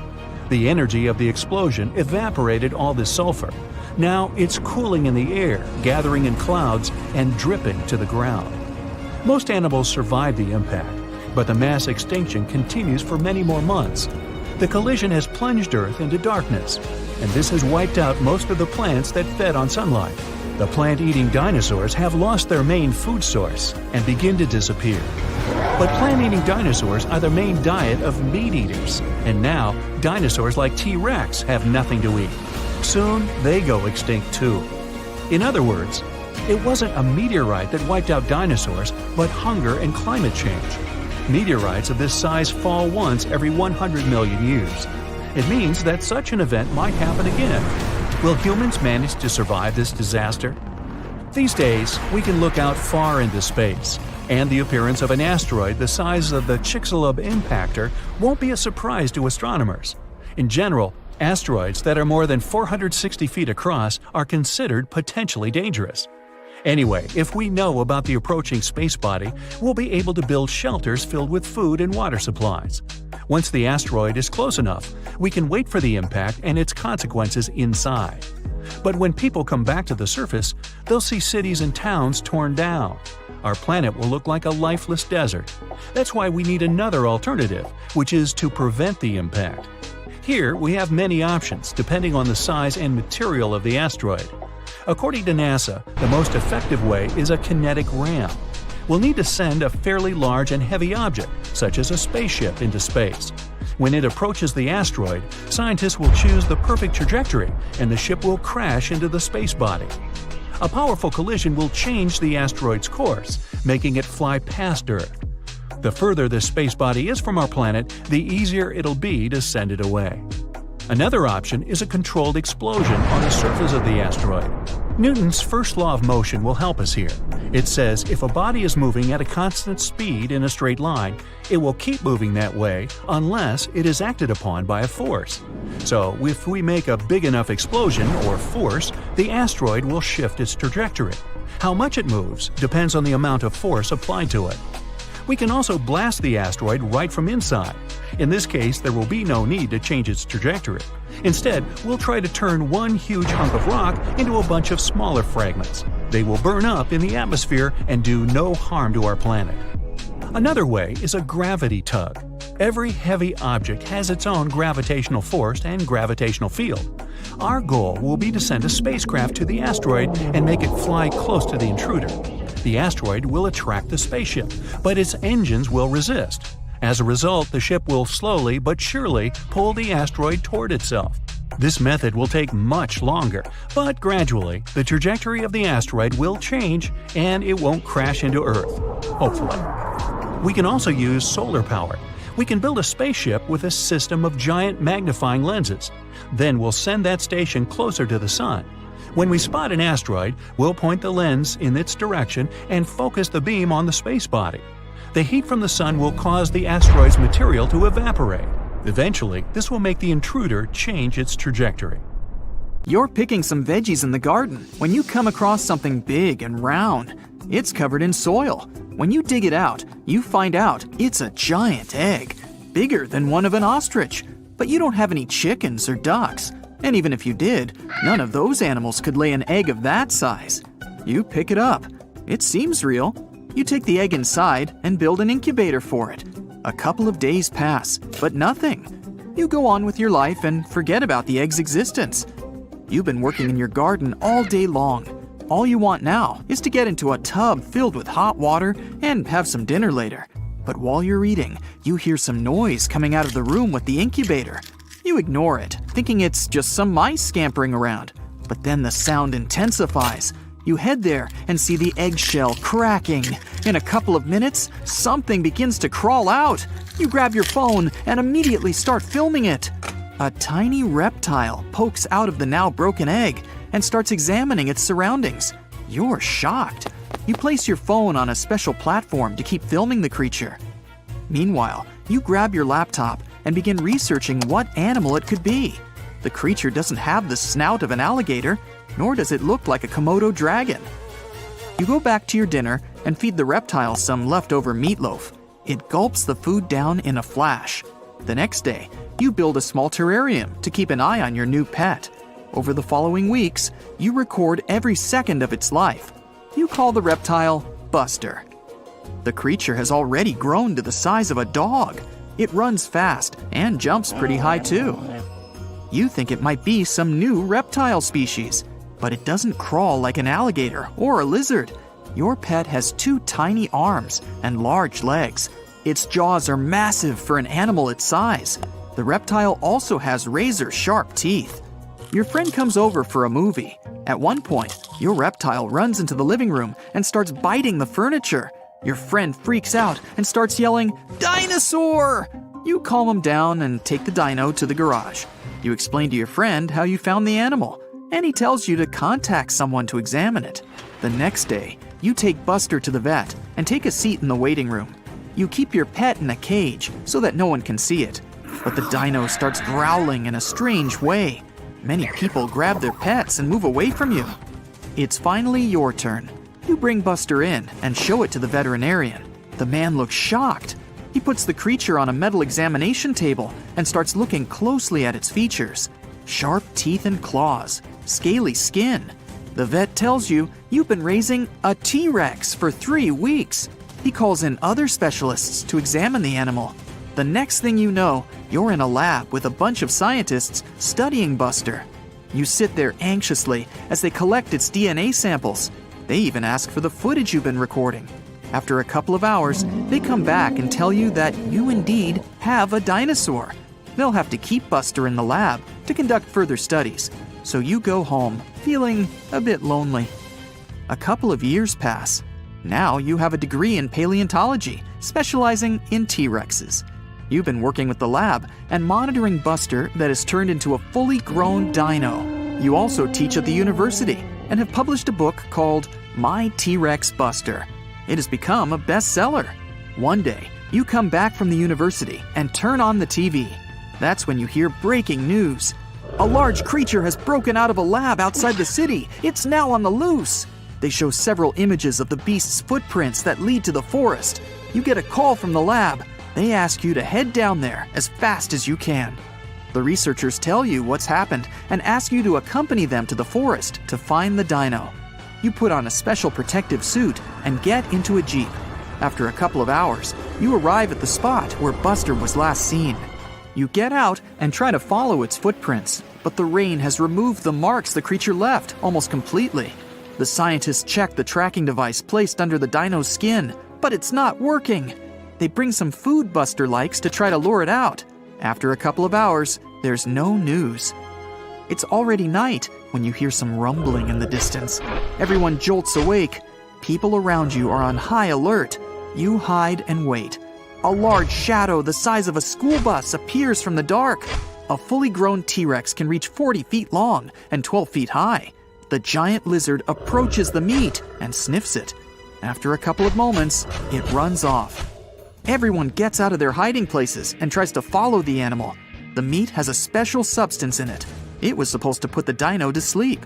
This way, it wouldn't be a problem to bring it back to the lab. But the dino was smart enough to feel something suspicious. Despite its size, the T-Rex is quite slow. It can move at a speed of only 12 miles per hour and can't even outrun a human. But Buster somehow manages to cross a raging river and disappears into the dark forest. No one has been prepared to make it through such an obstacle, so the whole team makes a detour through the mountains. It's a difficult climb, with everyone carrying the equipment needed to catch the T-Rex. From the height of the mountain, you can see almost all the forest. Far away, treetops are shaking. The giant reptile is heading to the north. Everyone tries to get to the other side of the mountain as fast as they can. But then, one of the crew members slips and falls. Good thing a safety rope holds her in place. You pull the woman back to the path. You continue walking until you reach a cave. Everyone puts on their helmets with flashlights and goes inside. The deeper you go into the cave, the smaller it gets, so you have to crawl to get through. The rocks are sharp, and there's water everywhere. It's easy to get lost in here. The cave starts trembling. Everyone rushes to get through the narrowest part. You finally make it out of the cave. That's when you find out that the cave was trembling because of the T-Rex. It was stomping around the mountain. It spots your group and starts running towards you. People panic and rush back into the cave. The T-Rex catches up with your team and tries to snatch someone, but by that moment, everyone is already safely tucked inside the cave. Suddenly you scream, "Buster!" Shockingly, it seems to calm the creature down. You step outside, even though everyone is trying to hold you back. You get outside and face the massive creature. It's just staring at you. You slowly approach it, trying not to make any sudden moves. Someone from inside the cave gasps. It startles Buster. It starts thrashing and roaring, but you are still there, trying to calm the animal down. Eventually, it gets quieter and comes closer. You put your hand on its head, caressing it. After a few seconds, someone inside the cave steps on a twig and it cracks. The T-Rex jolts and runs away. You're furious. Now, you have to track it once again. After you spend many more hours in the forest, the sun starts to rise. Everyone is exhausted and about to pass out. You decide to call it a day and head back home. But as soon as your team gathers near the jeeps, you receive a notification that a giant T-Rex has entered the city. A helicopter picks up you and the other team members. There isn't enough room for everyone, so several people stay behind, waiting for the next chopper. The T-Rex is dashing through traffic. People in the streets are running for their lives.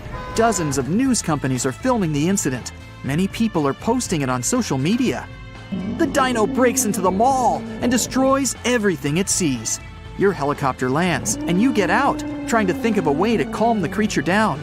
You rush into the mall, but the T-Rex has already run away to the other side of the building and managed to escape. You're following it, but suddenly you get a phone call saying that the team members left behind in the forest have spotted your T-Rex. You can even see the live footage of the animal. That means there are 2 giant reptiles on the loose in your state. Big herds of dinosaurs run through the forest. The temperature rises rapidly, and everything behind them begins to ignite. Some dinosaurs get stuck in swamps and can't get out. Pterodactyls fly over their heads as they try to avoid the blast wave that will soon cover the Earth. This event happened about 66 million years ago. It wiped out almost every living thing on Earth.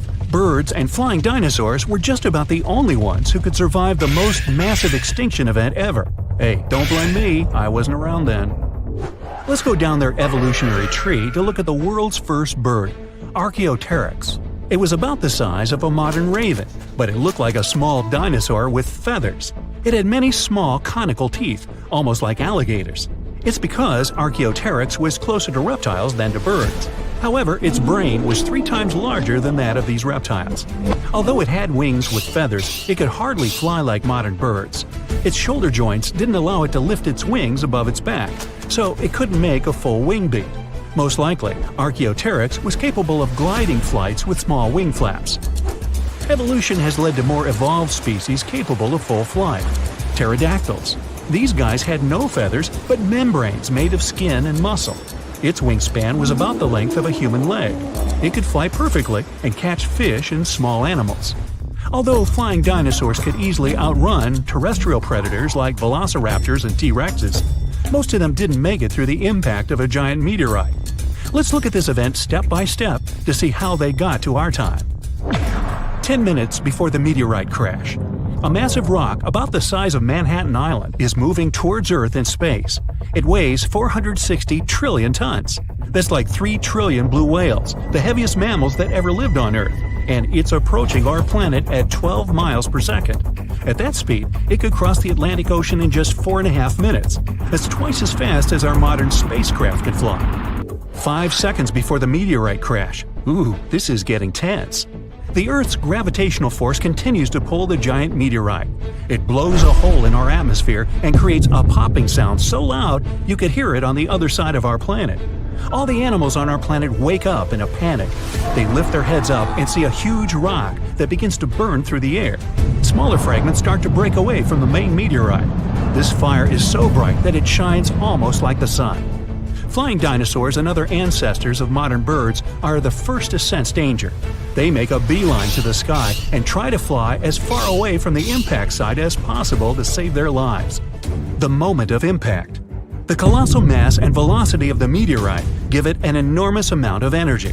As soon as it touches the Earth, it causes an explosion of 150 trillion tons of TNT.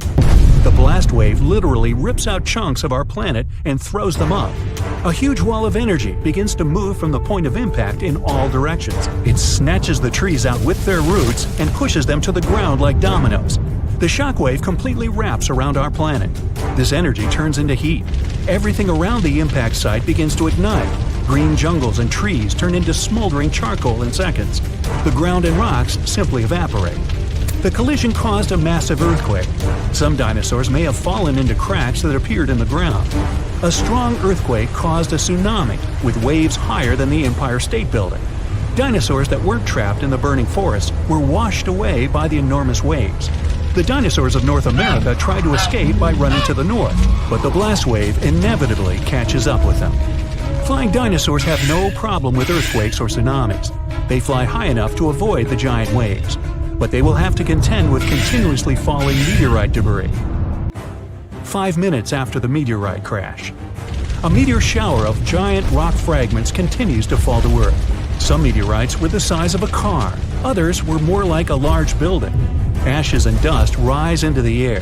Their temperature is so high that they melt and turn into liquid lava and then fall back to Earth, causing more fires.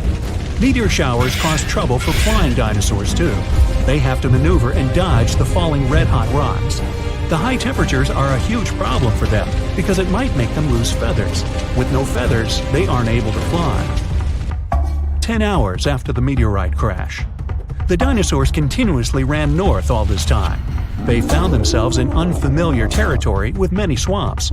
Giant dinosaurs like T-Rexes have legs as long as an adult human's height. They have a chance to get through this terrain, but if they fell, they could never get back up. The smaller dinosaurs like Triceratops had short legs and couldn't go through the dense swamps. 1 month after the meteorite crash, 15 trillion tons of ash were ejected into our atmosphere. A dark cloud blocked the sun, and the Earth was immersed in complete darkness. Surviving plants couldn't feed on the sun's energy and stopped producing oxygen. Surviving dinosaurs could hardly breathe because of the lack of air and a large amount of dust. The lack of sunshine in the sky made photoplankton disappear. Many marine animals were left without their only source of food. The dust and ashes in the atmosphere prevent our planet from getting heat from the sun, and the temperature here is beginning to drop. The place where the meteorite fell was rich in sulfur. This toxic acid evaporated at the time of the impact and formed in clouds. Now there are acid rains on Earth. Flying dinosaurs now have to hide from these rains.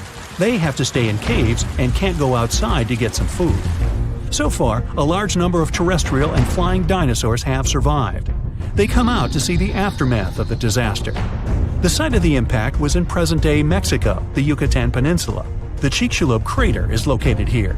It's about 93 miles wide, like half of all of Lake Michigan, and it's 12 miles deep. You could plunge the whole Mount Everest in there, and there would still be 6.5 miles of available space. It wasn't the impact itself that made the dinosaurs disappear. The fire destroyed most of the plants the herbivorous dinosaurs ate. With no food, their numbers dwindled rapidly. Predatory dinosaurs had nothing to eat either. Acid rain and the disappearance of photoplankton threatened all marine life.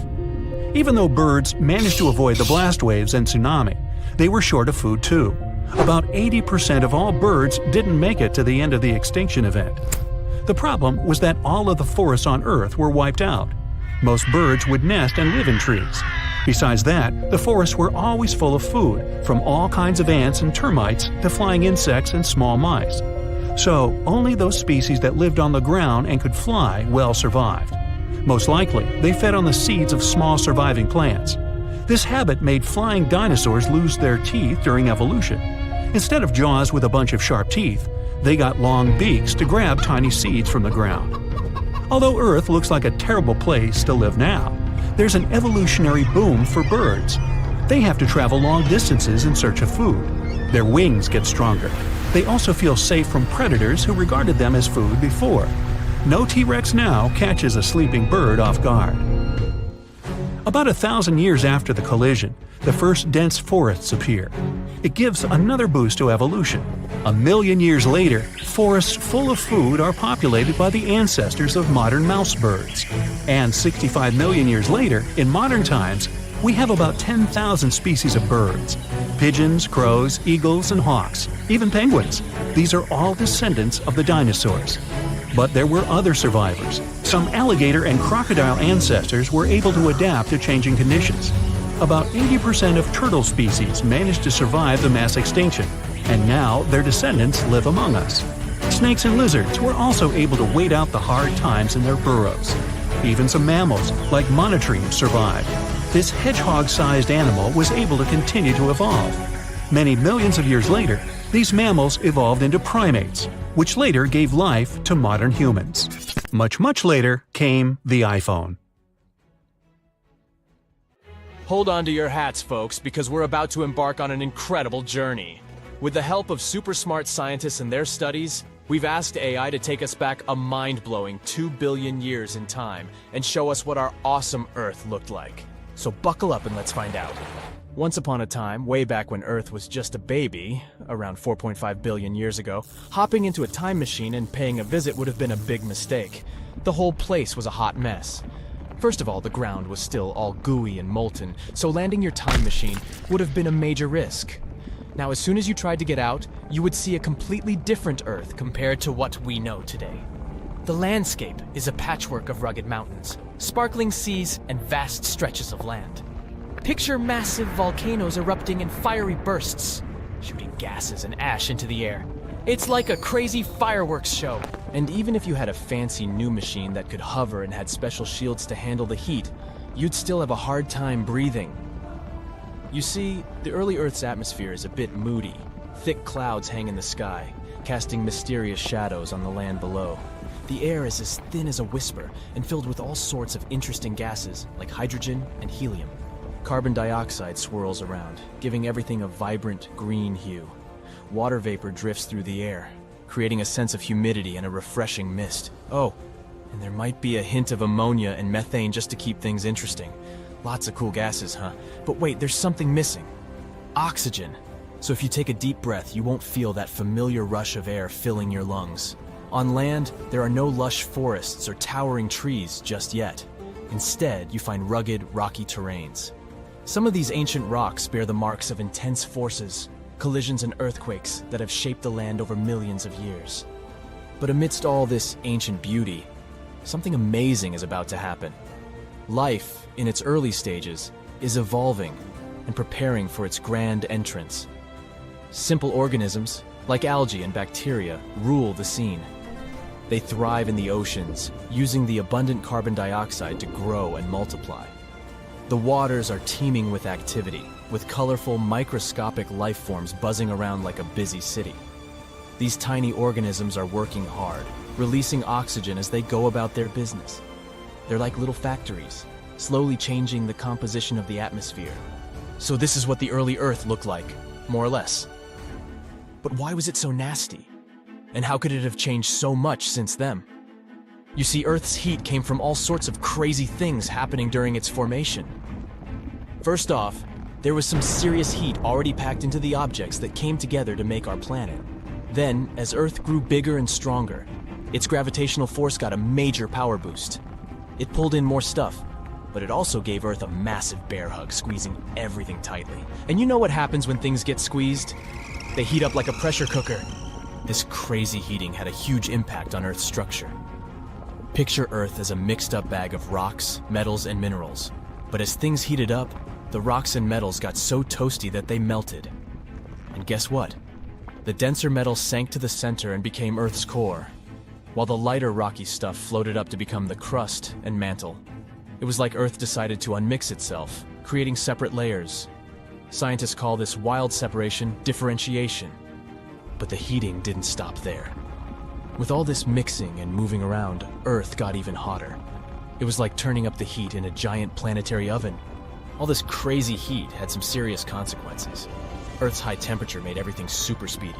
Tectonic plates were dancing like there was no tomorrow, making the surface super active and full of geological shenanigans.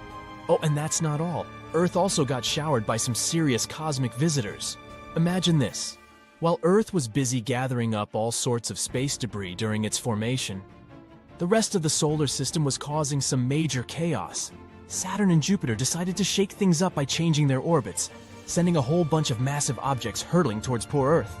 These collisions were no joke. They packed a punch that melted minerals in Earth's crust and even vaporized them. These booms were so intense that they even blew gases right out of Earth's atmosphere. Talk about a wild fireworks show. Believe it or not, we can still spot ancient battle scars from these collisions. It takes some careful detective work, but we can catch a glimpse of their aftermath. For example, there's this place called the Manitsok Crater in Greenland.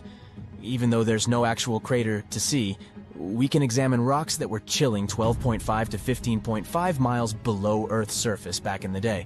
And guess what? They bear the marks of intense and sudden shock. Now that's some tough neighborhood. The wildest collision of them all was with a planet called Theia. Theia, about the size of Mars, crashed into Earth with a mighty bam! It was a colossal event that changed everything. Theia's metal core fused with Earth's core, while the outer layers of both planets got shattered and tossed into space. The result? A beautiful ring of debris encircling Earth. Now here's the coolest part. That debris didn't just float around forever. It started to come together, like puzzle pieces finding their match. And voila, we got our very own moon. Can you believe it? And this incredible moon-making process might have taken as little as 10 years or even less. Crazy, isn't it? Scientists call this whole moon-forming extravaganza the giant impact hypothesis. So next time you gaze at the moon in the night sky, remember that it's actually a huge chunk of our own planet. And by the way, Earth also had quite the adventure trying to create its atmosphere. In the beginning, our planet's first attempt at an atmosphere didn't go so well. It had a thin layer of hydrogen and helium that came along with all the stuff it gathered. But those gases were like sneaky escape artists and decided to float away into space. Bye-bye, gases. Luckily, Earth didn't give up. It went for a second round, and this time it was much more successful. Volcanic eruptions came to the rescue. They spewed out all kinds of gases like water vapor, carbon dioxide, and a whole bunch of other funky ones. Even meteorites and comets joined the party, bringing lots of water and nitrogen to the mix. Earth's atmosphere was becoming quite the party. But here's the funny thing. There was no oxygen to be found during this second experiment. Nope. Not a single breath of it. The oxygen that was produced by the sun's rays splitting water molecules got gobbled up by chemical reactions faster than you can say, oxy-bummer. It wasn't until Earth's third experiment came along, life, that things started to change. Photosynthetic organisms took center stage and used all that carbon dioxide in the air to make their food. And guess what? They released oxygen as a sidekick. Eventually, the organisms started belting out so much oxygen that it overwhelmed the reactions, and it began to fill up the atmosphere. It took a while, though, and it wasn't until about 350 million years ago that we got the oxygen levels we have today. About 21% of the air we breathe. So, from fiery volcanoes to mysterious oceans, this glimpse into the past reveals an Earth vastly different from the one we know today. It's fascinating to explore the ancient landscapes and imagine the early stages of life taking shape. Thanks to AI, we can catch a glimpse of Earth's remarkable history and appreciate the wonders of our ever-changing planet. So, stay tuned for more interesting journeys. Now, our planet has gone through 5 mass extinctions. One of them was so bad, it wiped out over 95% of life forms on our planet. Scientists think they might have found the culprit: volcanoes. Scientists took some ancient rocks from a dozen global locations and found elevated levels of mercury, which was released by volcanoes millions of years ago. This points to volcanic eruptions as the probable cause of the Permian-Triassic extinction event. The mercury didn't just come from rocks, it was from the atmosphere. This means that when the volcanoes erupted, they released this poisonous gas into the air. They produced about 720,000 cubic miles of ash, vastly more than the infamous eruption of Mount St. Helens. The gas left a trace that marks one of history's most significant catastrophes, setting the stage for the age of dinosaurs. These eruptions most likely released mercury by igniting large coal deposits. Shallower waters showed mercury spikes right at the extinction's main horizon, while deeper sections recorded spikes tens of thousands of years earlier. This could mean that the effects of the volcanic activity and the extinction it triggered varied across different ocean depths. That means that the extinction was prolonged and complex. It not only caused significant climate warming at the time, but also led to some other toxic events, like acid rain, which made the situation even worse for plants and animals. Although few things have made it from the Permian period to the present day, we can get an idea of what the world was like back then from the fossils found in eastern Kansas. Now, 252 million years ago, the Earth was thriving. The Earth's continents were coming together to form the supercontinent Pangaea. The land was mostly dry, and the Earth looked like a harsh, arid desert, vast stretches of land with minimal water sources. The climate varied from scorching summers to frigid winters. There were some plants here and there, mostly conifers, large ferns, and primitive mosses in places with more water. The Earth was dominated by dinosaur-like creatures like paleosaurs or therapsids, often called mammal-like reptiles. There was also the fierce Dimetrodon with its awesome snail-like spine. These three were the top predators of their time. Smaller reptiles and amphibians also populated the landscape. alongside burgeoning insects like beetles and dragonflies, which thrived during that dry time. But all the interesting stuff mostly happened in shallow tropical seas. Marine environments were bustling with life: rich coral reefs, shellfish called brachiopods, animals known as bryozoans, and large single-cell fusilinids, which kind of look like they're covered in moss. Small funny ammonoids were quite popular as well, often hanging out in the oceans alongside brachiopods, bony fish, and sharks. Creepy trilobites, ancient marine creatures that first appeared 500 million years ago in the Cambrian period, but then persisted up to the Permian period. Trilobites were very diverse, active predators to scavengers or plankton eaters.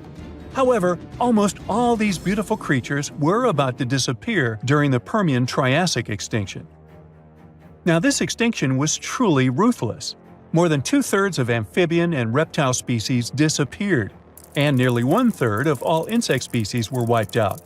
Usually, the insects are resilient survivors, which shows how catastrophic this event was. Among these extinct animals was the terrifying Meganeuropsis, a giant dragonfly with a wingspan of nearly 2.5 feet, once found in central Kansas near Elmo. This place is famous for its rich collection of Permian insect fossils, including ancient crickets and cockroaches. For a while, it was a mystery what exactly happened. Theories range from a massive asteroid strike and natural pollutants choking the oceans of oxygen, to dust clouds, to cosmic volcanic eruptions blocking the sun and cooling the planet. There was evidence for each of these scenarios, but the recent discovery points to the volcanoes theory after all. There's also a possibility that the reason wasn't just the volcanoes. NASA-funded researchers have recently uncovered what might be the fingerprints of this ancient perpetrator, or at least one of its accomplices. By investigating rocks around the globe, they've found evidence pointing to a massive asteroid strike as a possible culprit. They found unusual molecules shaped like soccer balls, known as fullerenes. These molecules contain rare gases that usually come from space. This suggests that an enormous space rock, perhaps as large as Mount Everest, crashed into the Earth, contributing to extinction.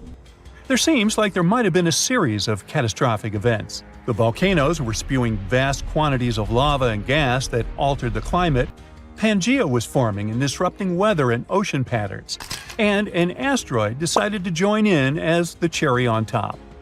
Lucky for us, nature is super persistent and always finds its way to be reborn. This just proves how resilient the Earth is. Now, what's interesting is this wasn't the only time that happened. The late Devonian extinction, which happened around 360 million years ago, is also tied to volcanic activity.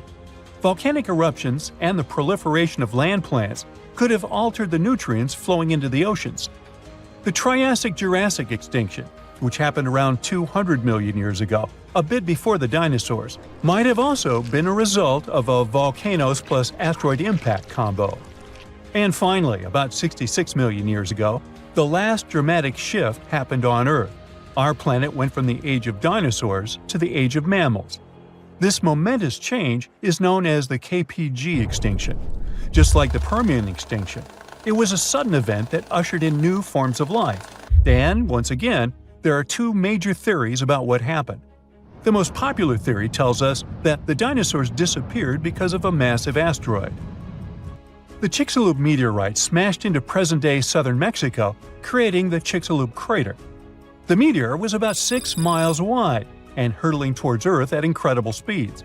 The impact was so powerful that it vaporized everything nearby instantly and released more energy than any other event in a billion years. The aftermath was catastrophic. Earthquakes shook the continents, and the ground itself heaved like a stormy sea. As the dust thrown up by the asteroid settled, it fell back to Earth like rain, heating up the atmosphere so much that forests worldwide burst into flames. Not far behind was a gigantic tsunami, stirred up by the ocean floor's upheaval, which swamped coastlines near the Gulf of Mexico. Not all dinosaurs perished immediately. In places like New Zealand, some dinosaur populations survived initially. However, a dark, ash-filled sky eventually covered the globe, blocking out the sun and plunging the world into cold and darkness. The long-term effect of the asteroid is what really sealed the fate for dinosaurs. Without sunlight, the food chain collapsed rapidly. herbivores slowly disappeared, followed by the carnivores that depended on them, and the ash settling back to the Earth exacerbated the environmental upheaval, with fluctuating temperatures making survival tough. But there's another theory that says that, like with the Permian extinction, the asteroid was just the cherry on top. The dinosaur extinction was inevitable because of the volcanoes. Around 1 million years before the dinosaurs' demise, massive volcanic activity began under where India is today. This event created the Deccan Traps, a vast plateau formed from layers of lava that covered an area as large as France. For hundreds of thousands of years, these volcanoes spewed sulfur dioxide and carbon dioxide into the atmosphere. This turned the skies dark and the rain acidic, poisoning food sources and turning oceans into toxic baths. These changes were gradual but relentless, stressing ecosystems, breaking food chains, and leading to a slow but steady decline in many species, including the dinosaurs. Although it's not certain which theory is true, scientists now think that both were equally to blame. Maybe one day we'll have a clear picture of how the reign of the dinosaurs came to such an abrupt end. Guess what? The universe can get actual scars, just like when you fall off a bike. Well, here's why. Before the Big Bang, the universe was extremely hot, dense, and full of energy, and it seemed like everything was going well, until that all changed about 13.8 billion years ago. Then the universe exploded. After the blast, it expanded incredibly quickly. Our human brain can't even perceive how fast that expansion was. Sometime later, the universe started cooling down. As it did, giant, terrifying scars cutting through space-time appeared all over the place. And if we study these scars well, we can even get insight into time travel. These days, we call these scars cosmic strings. They're like stretch marks that appear when the skin expands too quickly. Or we could also compare them to cracks that form in the ice when it freezes. These strings are likely very thin, about the size of a proton, a positively charged subatomic particle.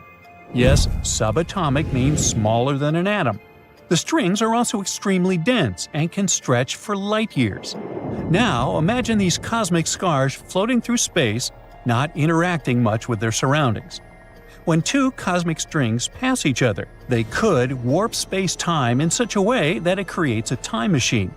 If you were to travel along a certain path around these strings, you would end up returning to your starting point at an earlier time, which is traveling back in time. Now, let's admit it, this idea sounds like something from science fiction, but it's supported by cosmic string theory, and the math behind it seems to work. Unfortunately, no one has observed cosmic strings yet, so for now, it's still a theory. In 1991, one physicist proposed an idea for how cosmic strings could enable time travel. If two infinite cosmic strings passed each other in parallel, they would warp space-time, creating a time loop. This loop would allow someone to travel back in time. Even better, this idea doesn't contradict Einstein's theory of general relativity, which suggests that large objects can bend space and time. These bends in space-time could allow a shortcut through time. His now well-known concept of closed time loops also helps explain how wormholes might work. So, a wormhole is basically a theoretical tunnel connecting one place in space to another. Some people believe that by using such tunnels, we could create shortcuts for incredibly long journeys through the universe, which would allow us to visit other star systems and galaxies. So, let's say you manage to create a wormhole and even accelerate one of its ends to near the speed of light, and then you send it back to where it came from. Well, at that moment, those two ends are not synced anymore. One is in the past, while the other is in the future. And if you somehow manage to walk between them, you'd be time traveling. You could do something similar by placing one end of the wormhole near a powerful gravitational field, like a black hole, and keeping the other side near a weaker gravitational force. This way, according to the theory of relativity, time would pass more slowly nearer to the strong gravity side, and it would allow a particle or another chunk of mass to remain in the past relative to the other side of the wormhole. At the same time, if you decided to create a wormhole, you'd have to keep in mind that they are super dangerous. They might collapse all of a sudden. They're likely to be highly radioactive, or you could come into contact with toxic exotic matter inside. But let's get back to the math behind the cosmic string time machine idea. Admittedly, it is solid, but it doesn't mean such a time machine is possible yet. To use this way of time travel, we'd need to reach near light speed, and it might be impossible. According to Einstein's relativity, the faster an object travels, the more energy it needs to continue speeding up. In other words, we don't yet have the technology or energy sources to accelerate a spacecraft to these speeds. The idea of two infinite cosmic strings is also questionable because we can't create something that's infinitely long. So, while this time travel model is mathematically sound, the infinite nature of the strings would make this exact model impractical. At the same time, some scientists still believe that cosmic strings are a better possibility than most other models, like wormholes. In any case, before we can start considering time travel, we need to discover cosmic strings. Luckily, there's a group of astronomers working to detect low-frequency gravitational waves by measuring signals from a type of star called a pulsar. Now, pulsars send out regular pulses of radio waves, and by measuring small changes in the timing of these pulses, scientists can detect subtle shifts in space-time. Those changes are caused by gravitational waves, which are ripples in space-time. Now, so far, we've only detected gravitational waves coming from black holes. But in 2020, there was one strange signal that didn't look like it came from black holes. It could be coming from cosmic strings. And here, we need to mention string theory. According to it, the universe is made up of more than just the four dimensions of space-time. There are additional dimensions that are hidden from us. Plus, the basic building blocks of the universe aren't particles, but tiny vibrating strings. These strings can vibrate at different frequencies to create different fundamental particles. These strings, from string theory, could have stretched out during the early universe and become the very cosmic strings we've discussed. In the coming years, we might get more information about them from a space-based gravitational wave telescope called LISA. It's supposed to launch in 2035. But if the signals picked up in 2020 really came from cosmic strings, it could mean a huge breakthrough in physics. In this case, string theory would become the right framework for understanding the universe. It would completely change the way we think about the building blocks of our reality. On the other hand, even if the signals don't turn out to be from cosmic strings, this discovery would still be important. It would give scientists more information on what cosmic string signals might look like in the future. And while we're not yet at the point of time travel, the discovery of cosmic strings could take us one step closer to understanding the mysteries of the universe and maybe even the possibility of traveling through time. Now, time travel is a popular theme in science fiction, but in fact, moving forward in time happens naturally. Right now, you are traveling into the future at a steady rate of 1 second per second.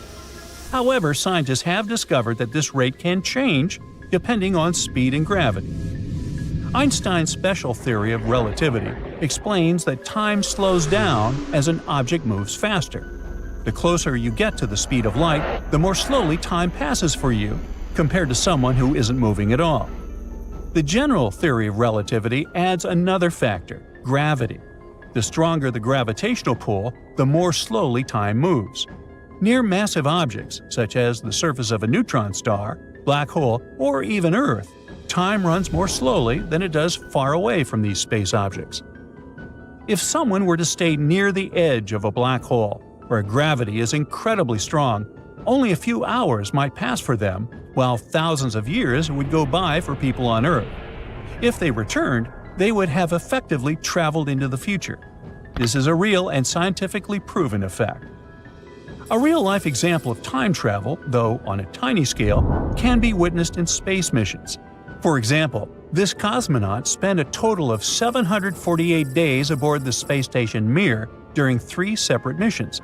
Because Mir was moving at high speeds relative to Earth, it experienced time dilation. As a result, he aged 0.02 of a second less than had he stayed on the ground. Now, this difference may seem tiny, but it shows that time moves differently depending on speed and location. But while traveling to the future is scientifically possible, traveling to the past is much more complicated and controversial, and leads to logical paradoxes. Imagine you throw a billiard ball into a time machine. It travels to the past and collides with its earlier self.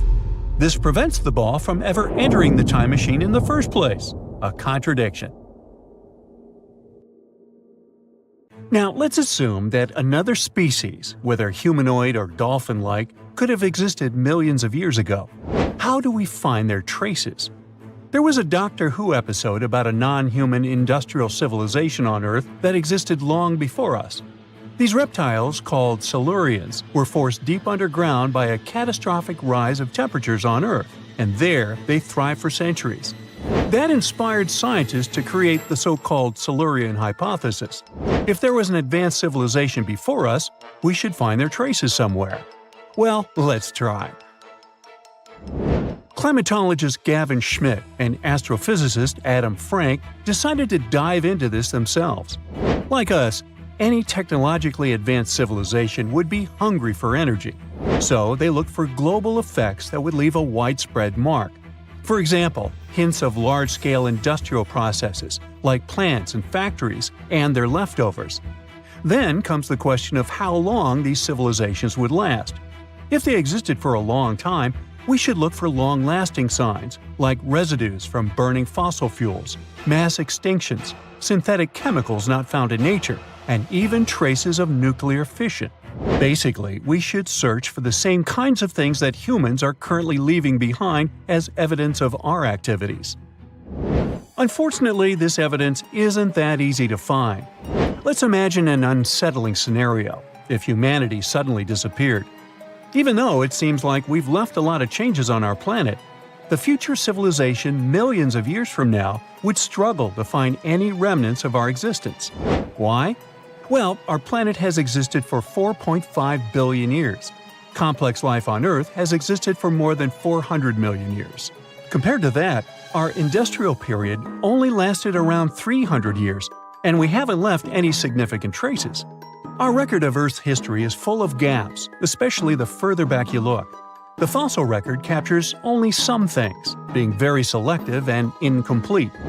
On average, one fossil emerges every 10,000 years, and dinosaur footprints are even rarer. Mountains rise, oceans change, and plate tectonics can easily wipe out evidence of entire civilizations. After a couple of million years, chances are any physical signs of a civilization would disappear. In order to find at least something, we have to look for things like odd sediment patterns or unusual isotopic ratios. Also, fossils mostly form in water, leaving us in the dark about creatures on land or in the jungles. So even if there was a technologically advanced society millions of years in the past, and even if they were far more advanced than us, we might struggle to find any clues of its existence. Frank and Schmidt try to understand how we could ever hope to spot signs of them. Discovering actual cities would be the ultimate proof of a Silurian-style civilization on Earth. But Adam Frank isn't too optimistic. Even now, our cities cover less than 3% of the surface, making it easy to miss ancient city ruins. Whether a city survives over tens of millions of years depends on whether the land around it is sinking, getting locked into a rock, or rising, getting worn away by rain and wind. So, places like the French Quarter in New Orleans might have a better shot of making it into the geologic record than, say, Haight-Ashbury in San Francisco. When it comes to finding artifacts, the odds are pretty slim as well. No prehistoric iPhone would survive millions of years, fancy glass or not. Finding their fossilized remnants might be a bit more promising, but it's still tricky. Considering modern humans have only been around for about 100,000 years, it's quite possible that we might overlook any traces of an earlier advanced species. There is one thing, though. We could stumble upon their traces in rocks. Our current chaotic era might leave a distinct mark on the Earth's geological history, especially since we're basically experiencing PTM 2.0. I'll get to that in a moment. So they tried to look at the changes in the carbon cycle. Humans have been releasing a lot of fossil carbon since the 18th century. This leaves a special mark in the carbon isotope ratio, like a signature that shows the difference between carbon in living things, such as seashells, and carbon in lifeless volcanic rock. Scientists also look for signs in the way sediments are arranged. Large coastal deltas might mean that there were bigger rivers made by folks in this hypothetical civilization. Traces of nitrogen could suggest big-scale farming, where they used a lot of fertilizer. Spikes in metal levels in the sediment could mean runoff from heavy industries. Of course, a single find like that wouldn't tell us anything. Schmidt says the key is to look for multiple signs together. Without clear artifacts, the uniqueness of an event might show in various clues rather than a set of changes linked to a single cause. On a quest for Silurian-style clues, scientists even decided to check the moon. Some astronomers find it surprising that no one has looked into this before. They even joked about the possibility of dinosaurs building rockets and leaving traces on the moon or other celestial bodies. These astronomers think that Earth-like planets tend to erase signs of civilizations on their surfaces. So they're exploring the wild notion that these beings might have been space travelers. In that case, remnants of their technology, known as technosignatures, could be lurking not only on our moon but also on asteroids, or even buried on Mars. There they might endure for millions or even billions of years.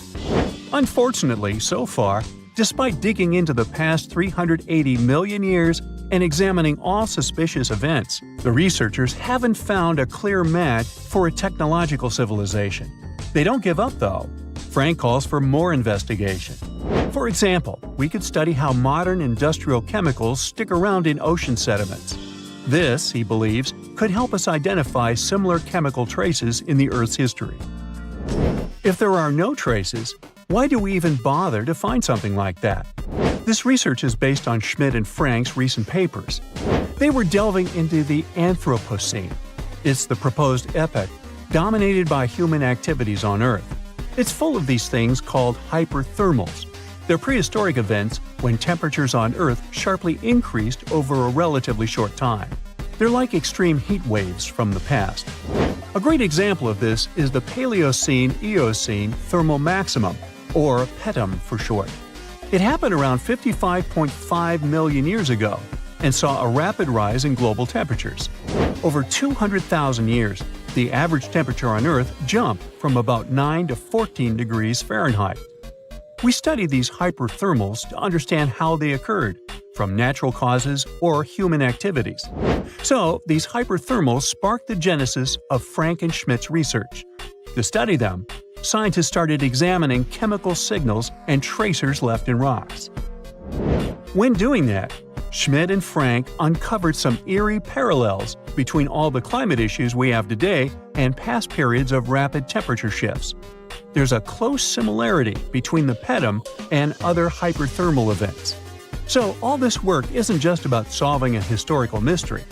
Understanding our impact on the environment can guide us to finding better ways to live in harmony with the planet and avoid becoming a forgotten species in the future. Our Milky Way is filled with lots of planets that could be just right for life, but we don't know if there are other civilizations out there. Earth is the only place we know of with living beings. About 200 years ago, people wondered if there might be civilizations on Mars. Back then, it was a real question. But once we got pictures from space probes, we decided there wasn't any evidence for it, and that idea got stuck in our minds. Now, it's not even considered a valid topic for serious science. It's seen as kind of silly. But no one has set clear limits on what could have happened on our own planet a really long time ago. So, even if there is no proof, we shouldn't throw away the possibility. Don't forget, it took humanity a while to recognize dinosaurs. Maybe Silurians are just patiently waiting for their time. At some point in its long and very interesting history, our dear planet Earth was sort of snoozing, just doing its planetary thing, spinning around the sun. And then, bam, life starts getting fancy. Plants and animals start strutting their stuff, showing off their complexity. Fast forward a bit, about 65 million years ago to be exact. And a cosmic disaster strikes, or at least that's what we presume. An asteroid probably smashed into Earth, wiping out the dinosaurs and other big animals. We can't pinpoint specifics about the asteroid, but we do know that it was extremely large and it crashed into our precious planet, creating a dusty mess that settled everywhere. You can still find remnants of that dust layer in sedimentary rocks today. If you dig beneath it, you'll uncover a whole bunch of fossils. These prehistoric creatures were living it up before the asteroid crashed the party. Think of it as the planet going on a cleaning spree, leaving a bunch of empty spaces waiting to be filled. And guess who took the opportunity? Mammals! These furry little critters were the ones to rise to fame. But why is it that this disaster became such a great opportunity for mammals? It's pretty simple, actually. With no big bullies around, they grew, multiplied, and had a population expanse. All kinds of mammals joined to fill in the blanks. Primates, rodents, basically, the whole furry gang. We're talking about placental mammals, marsupials, and even egg-laying mammals, adding some serious variety to the mix. We like to think of primates as our closest relatives here on Earth. What's their story? Well, around 63 million years ago, just a couple of million years after the dinosaurs' final dance, the primates decided it was time for a family reunion. They split into two groups, the dry-nosed primates, who became the cool monkeys and apes we know today, and the wet-nosed primates, who went off to become lemurs and aye-ayes, hey-hays. The fun didn't stop there. About 58 million years ago, the dry-nosed primates began their own little mission. One special guest called the tarsier, arrived on the scene, featuring big eyes that were perfect for late-night shenanigans. This tarsier took a different path from its primate relatives, embracing its unique niche and evolving separately. To this day, the tarsier is the only primate that feeds exclusively on meat. These little guys have a taste for insects, small birds, rodents, and even lizards. But that's not all that makes them unique. Their eyes are twice the size of their brains. Also, their heads can do a full 180-degree spin, just like an owl. Because of their features, the tarsiers are the true kings and queens of the night. With their superpower of ultrasonic tracking, they can spot their prey instantly. Plus, their legs and feet are like springs ready to launch them into action. They've got this special ankle bone called the tarsus, which gives them those epic leaping skills. Hence the name, if you were wondering. But let's leave these little critters to rest and get back to our story, shall we? About 55 million years ago, the Earth cranked up the heat, literally. This sudden hot pod was a bit too much for many deep ocean dwellers and plants to handle, and they bid their farewells. But hey, every goodbye is an opportunity for something new, right? The oceanic mammals known as cetaceans, saw their chance and took it. They splashed into those empty niches, becoming the rulers of the sea. In this category of creatures, you can find the blue whale and the dolphin. A special primate guest made an appearance around 47 million years ago. Scientists now affectionately call the fossil of such a creature Ida. This little wonder caused quite a stir, initially hailed as the missing link in human evolution. But here's the hilarious part. It turned out Ida was not one of us dry-nosed primates, but a cheeky wet-nosed one. Moving forward to 40 million years ago, this is when another big event happened in the primate world. The New World monkeys, our distant cousins, decided to take a different path and branch off from our lineage of Old World monkeys.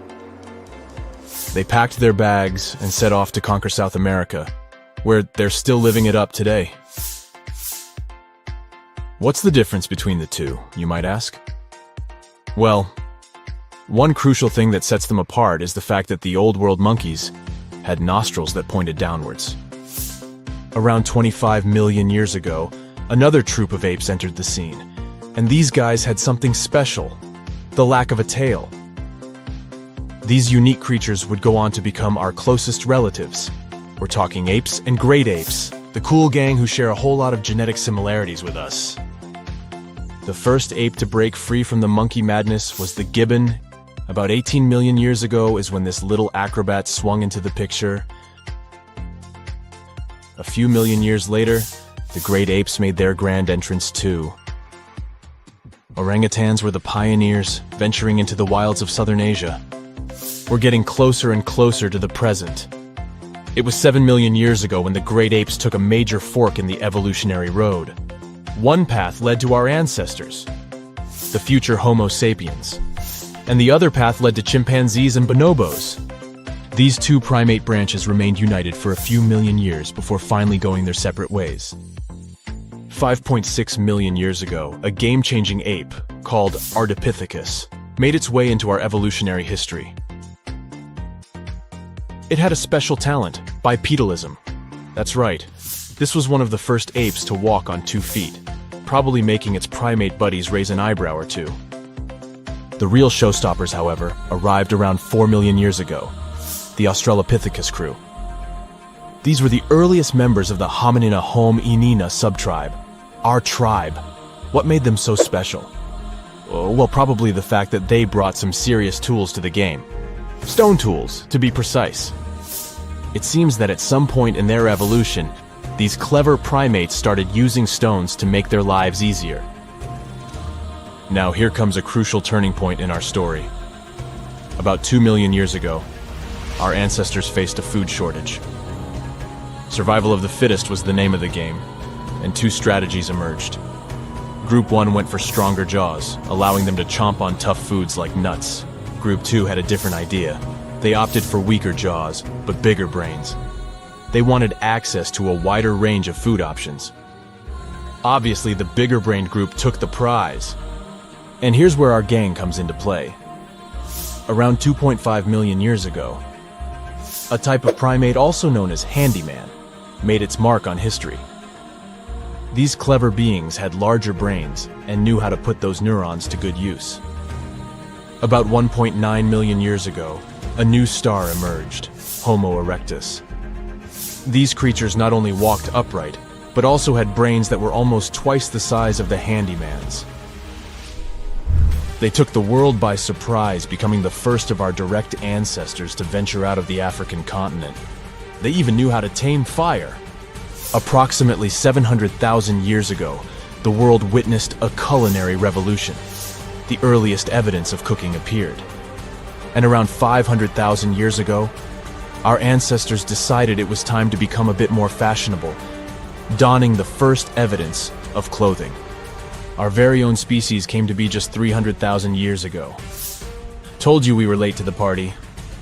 But the world was never the same after the appearance of Homo sapiens, the anatomically modern humans. Alongside our other relatives, we emerged, ready to conquer the world with our innovative minds and complex societies. The exact path of our evolution remains a bit of a mystery. But what we do know for sure is that Neanderthals joined the party around at some point too. As Homo sapiens flourished, so did our capacity for language. Modern speech is believed to have emerged almost hand in hand with our species. We started expressing ourselves, sharing stories, and shaping the world with our words. So, there you have it. It took 13.8 billion years of cosmic history for humans to make their entrance. Think about it. 99.998% of the time since the Big Bang, we weren't even around. Our species, Homo sapiens, is the toddler of the Earth's family, existing for just the tiniest fraction of the universe's timeline. Yet, in this blink of an eye, we've managed to unravel the entire story that led to our existence. The story won't end with us. It's an ongoing saga, still being written with every passing moment. Strange and amazing items are discovered often, but figuring out what our ancestors were up to is pretty tough. Especially when all you have are just some rusty cups and cave drawings. It's no surprise that even the experts in lab coats sometimes make mistakes. But it's not just about dusty plates and huge stones. Sometimes there's even humans with large heads. So grab your digging tools and let's travel back to ancient times to explore incredible societies that even scientists can't fully explain. Sardinia may look idyllic now, but I'm not gonna lie, I wouldn't fancy visiting it 3,000 years ago. Rumor has it, terrible giants roamed around this island back then. People even talk about finding human skeletons over 13 feet tall there, although nobody's ever shown anything to prove it. But the stories will make you wonder because some weird stuff has definitely happened. In 1974, over 5,000 pieces of broken stone artifacts were found in a part of the island called Monte Prama, but instead of being displayed in a museum, they were locked up in an underground vault for about 30 years. Sounds a bit suspicious, doesn't it? When they were finally displaced in 2005, scientists put the pieces together to find statues of 38 giant men standing 8 feet tall. Not quite as tall as the legendary skeletons, but still pretty huge. It's thought these statues were made by the Nuragic people, who lived on the island a long time ago. Besides giant statues, they also built over 8,000 massive stone buildings. Perhaps Nuragic weren't giants themselves, but they definitely liked their things big. I do too. I like a big number of likes on our videos. That would be pretty great. Thank you if you liked this and subscribed. Now back to the video. You and I are pretty smart, but we might not be the smartest humans ever. Actually, we might not even be the smartest species. Since 1913, some skull fossils found in South Africa have hinted at a possibly smarter contender called Boskop man. This human-like species might have lived as recently as 10,000 years ago. Their skull suggests they had really big heads, which means their brains could have been 30% bigger than ours. Wow! Their average IQ could have been around 149, making them among the smartest 0.05% of people today. But if a Boskop brainiac was so much smarter, why are they not around and we are? Well, bigger isn't always better, you know. Our brains are a lot bigger than our ape relatives, mainly in the prefrontal cortex. This part helps with high-level tasks like making decisions, remembering things short-term, and being aware of ourselves. The parts of the brain that handle our senses and movements haven't really grown much. So, maybe the Boskops spent too much time dwelling on the past rather than doing practical things like hunting. But this is all just guessing. We really don't know what happened to these clever cousins of ours. Some people even argue that Boskops weren't any different from us, with the only evidence being parts of skulls. The jungle is huge. Did you know the Amazon rainforest is home to about 30% of all the world's plant and animal species? That's impressive. However, the history of one native species, humans, has long puzzled scientists. The mysterious Kasarabe people lived here for hundreds of years and then vanished around 1400 AD. People thought the Amazon only had a few scattered tribes, but recently we discovered big, unusual shapes in the ground called geoglyphs. These might look like simple shallow ditches, but they're actually the remains of a vast civilization that spread over 5,000 square miles and includes about 450 markings, some as wide as 1,300 feet. That's insane! They likely contained ceremonial buildings and could have hosted up to 1 million people as recently as 550 years ago. Thanks to new technology like LiDAR, which uses a safe laser to map the forest without harming it, we can explore deeper. In 2019, some scans showed miles of raised roads and pathways and even pyramids over 70 feet tall. They found 26 separate settlements, 2 of which were at least 250 acres each. Damn, that's like 330 soccer fields. It's not certain what happened to the Kasarabe people. Maybe European conquistadors drove them out. Maybe the most baffling ancient civilization is one we've never actually found a trace of. Yep, I'm talking about Atlantis, the grand city that supposedly sank into the ocean. The first mentions of Atlantis come from the ancient Greek philosopher Plato, who talked about a great city near the Strait of Gibraltar. But for ages, everyone just thought Plato made up Atlantis as a perfect version of his own Athens. So why, about 12,000 years after it supposedly vanished, do we still wonder if it might be real? Well, in the 19th century, U.S. Congressman Ignatius Donnelly wrote a book giving 13 reasons why he thought Atlantis was more than just a myth. Then, in 1965, some folks thought they actually found Atlantis when they discovered the Richat structure, a massive 25-mile-wide dome in Mauritania, Africa. It's so big that you can see the whole thing from space. 2 astronauts flying over the Sahara Desert spotted this giant eye staring back at them and thought they'd made the discovery of a lifetime.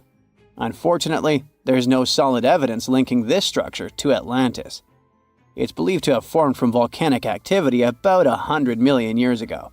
But it does look suspicious, doesn't it? Still, we're no closer to knowing the truth. Imagine going back to about 3,300 BCE and finding yourself in South Asia. Welcome to the Harappan civilization. These people were way ahead of their time. They had cities like Harappa and Mohenjo-Daro, complete with baked brick houses, sophisticated drainage systems, and even public baths. This place might have had over 5 million people, making it one of the densest regions at the time. They also invented a system of standardized weights that was incredibly useful for traders. And trading they did. These people had connections stretching all the way to the Middle East, thanks to their great skills in metallurgy. They even had a form of ancient branding. The seals were used to stamp clay on tray goods. Despite being so advanced with a thriving urban life, there's a whole bunch of mystery shrouding their language and script.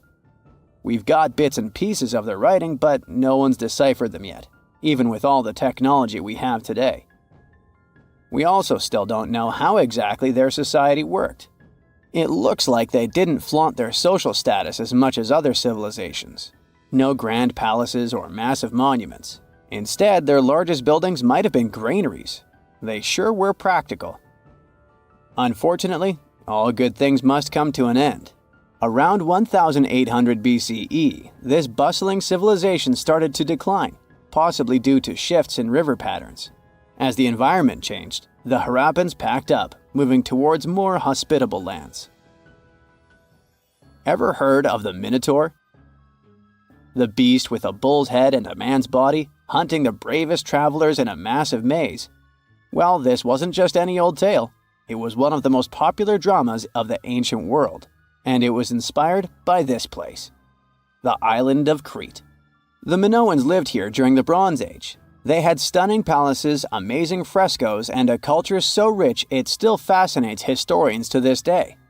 They built places like Knossos, which was so complex with its multi-story buildings and elaborate hallways that it might have inspired the whole labyrinth myth.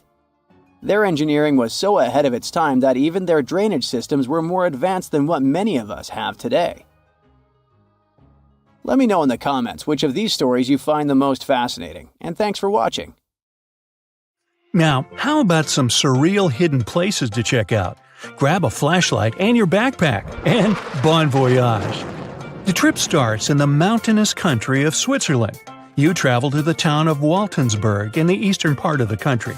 It's raining and it's very cold, but you still make your way to the bottom part of a mountain, where your first adventure awaits. After climbing up high in the mountains, you see a strangely shaped castle. To get there, you must walk up an extremely narrow pathway. Don't look down, you think to yourself. You tighten the straps of your backpack and manage to walk along the pass. Standing at the door of the castle, you really can't believe what you see. A 13th century fortress built entirely of stone. Today, all that is left of Krafenstein Castle is mainly its ruins, but their condition is good enough to get an idea of what the place looked like back in its glory days. You take your time to explore the castle inside, but honestly, this place gives you the chills and you're ready to move on. The next place on the list is Turkey. A plane and then a car ride later, you arrive in the city of Çorum in the northern part of the country. On the outskirts of Çorum, you find a valley filled with old, overgrown mountains and see the beginning of the trail you're about to hike. The way is extremely steep, but it leads to a secret door carved in the mountain. Congratulations! You've just arrived at Kapilikaya. The huge door is a massive arched stone that blocks the entrance to a hidden building. Experts think it has existed since the 2nd century BCE. Unfortunately, the huge door won't open, so what's hidden inside is a mystery today. It's guessed that there is a room inside. Some locals say there's a treasure hidden there too, but until today, no one has managed to enter the place to check. Okay, it's time to get moving before night falls. Next, you get the unique opportunity to travel to Ethiopia. Wandering around the city of Lalibela, you stumble upon a huge pit carved in the ground. You approach it carefully, and soon enough, you see a magnificent terracotta building, so richly detailed it leaves you mesmerized. But that's not all. There are 10 other pits just like this one, hiding King Lalibela's 12th century buildings. All 11 constructions are different from one another, yet share a similar recognizable style. They were hand-carved over the span of 24 years, only with the help of chisels, which is unbelievable given that these buildings are up to 50 feet high. That's about as tall as 5 African elephants stacked on top of each other, if you could do that. This unconventional way of construction made them entirely monolithic, meaning they were carved out of just one gigantic piece of rock. Pretty impressive, huh? Once you leave Ethiopia, you grab a flight to southern Italy, right there on the tip of the boot. No hiking is needed here. Whew! Your friend takes you to a site called Sassi di Matera. It's a Paleolithic city carved in the slope of a steep hill. You might feel like you've traveled in time here, as local stone houses and ancient buildings are unlike anything you've ever seen before. The site, also known as De Sassi, is suspected to be one of the first human settlements in Italy, dating back to over 9,000 years ago. Wandering around the town, you might get invited inside one of the cave-like houses. Oh, and as weird as it may sound, some of the streets run on top of people's homes. Talk about Paleolithic urban planning. You're probably becoming an expert on rock-cut architecture by now, but there are still a few sites left on your list. Next off, you head to Slovenia to visit the world's largest cave castle. This medieval castle was built on top of a 400-foot-high cliff and was designed to be impenetrable.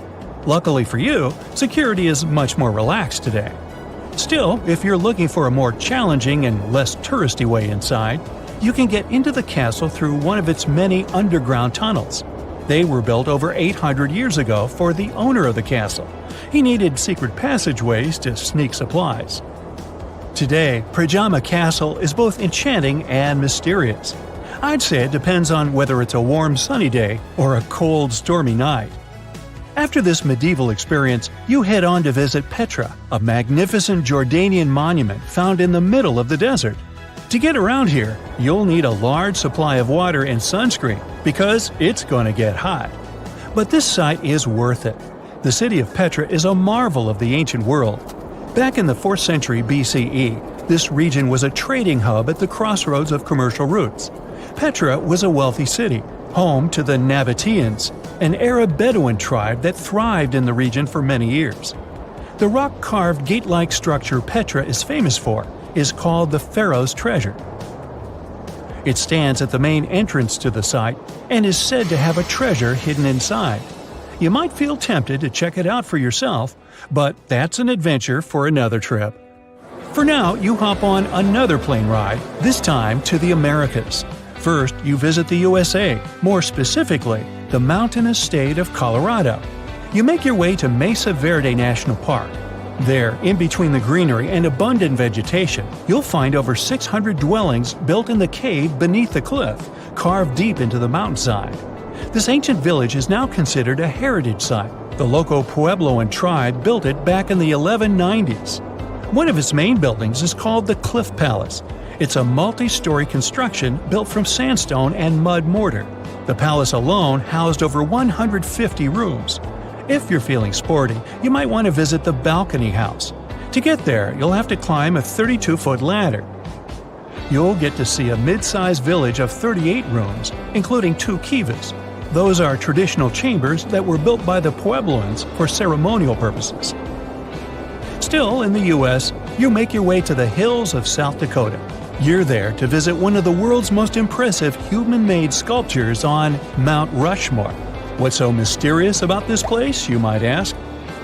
Well, during Mount Rushmore's construction, a 70-foot-long secret tunnel was built behind the head of Abraham Lincoln. The tunnel was supposed to hold all the documents and artifacts important to the United States history. After the designers thought it through, they decided it was better to hide them in a safe box in the floor of the tunnel. The box holds the history of how Mount Rushmore came to be carved, as well as a brief history of the U.S. and the 4 presidents depicted on the mountain. Amazing, right?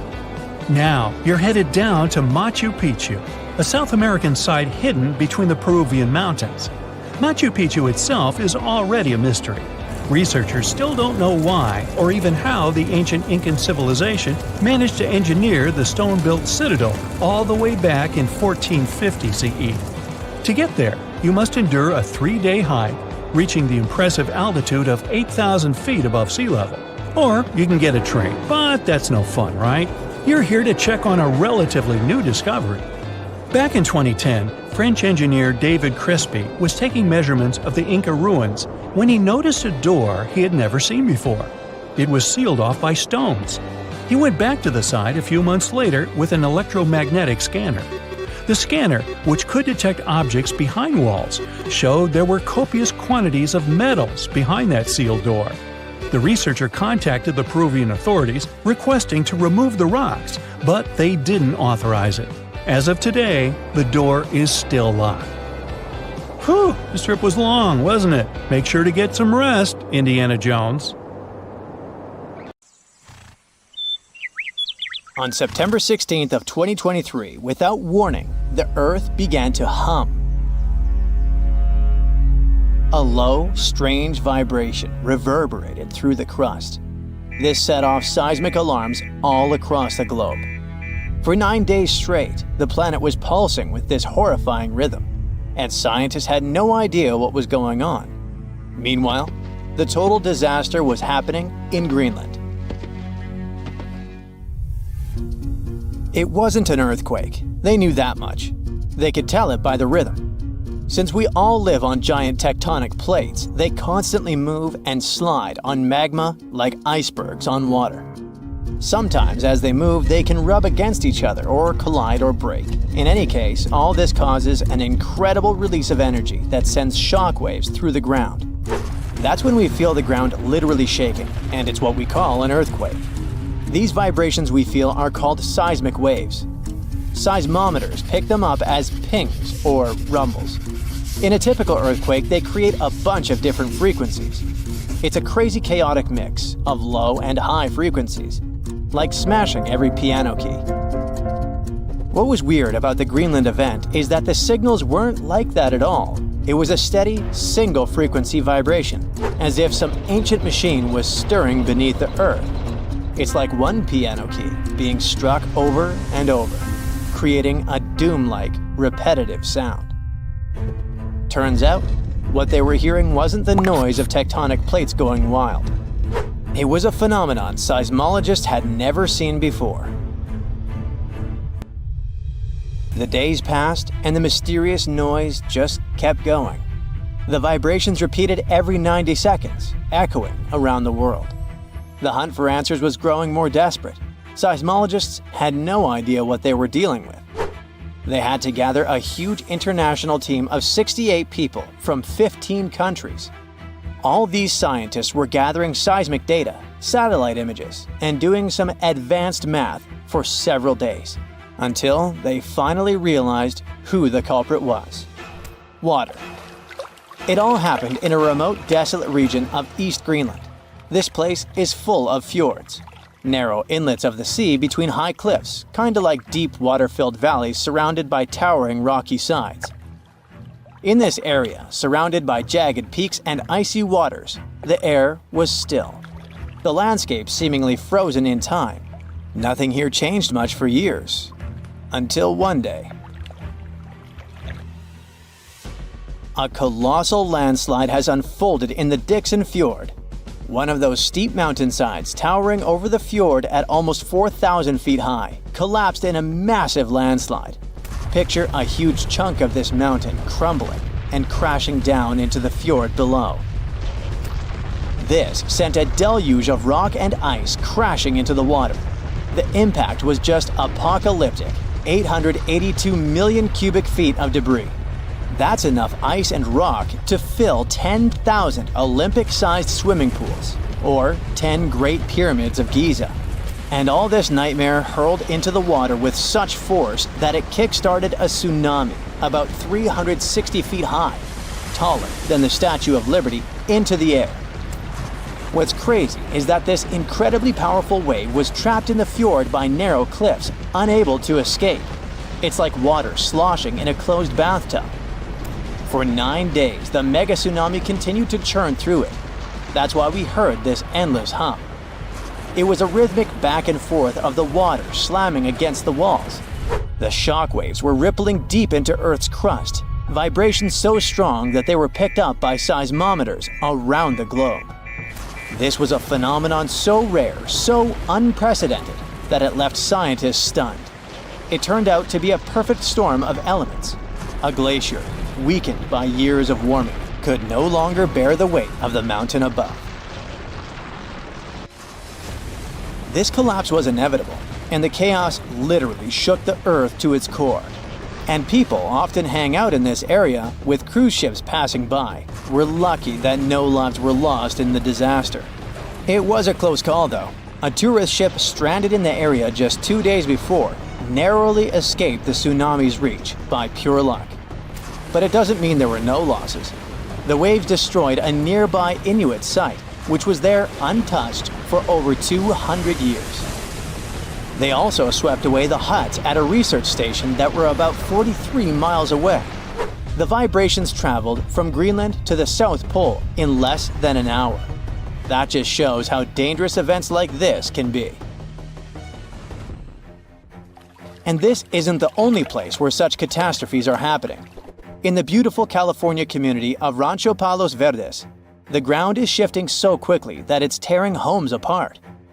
The land there has always been kinda unstable. It has some unique geology. It's built on soft, clay-rich soil and sits on a geological fault line, which makes it prone to landslides. This means that this land is prone to slow natural shifting over many years, even when no crazy weather is happening. It's been like this for decades, but usually it's slow and pretty manageable, like about a foot a year. Imagine a tree that you played with as a kid moving 20 feet to the left as you grow up. For decades, residents adapted. They built their homes on adjustable beams. This helped the houses to move with the land, and that strategy worked well until now. Recently, things have been getting much worse in the community.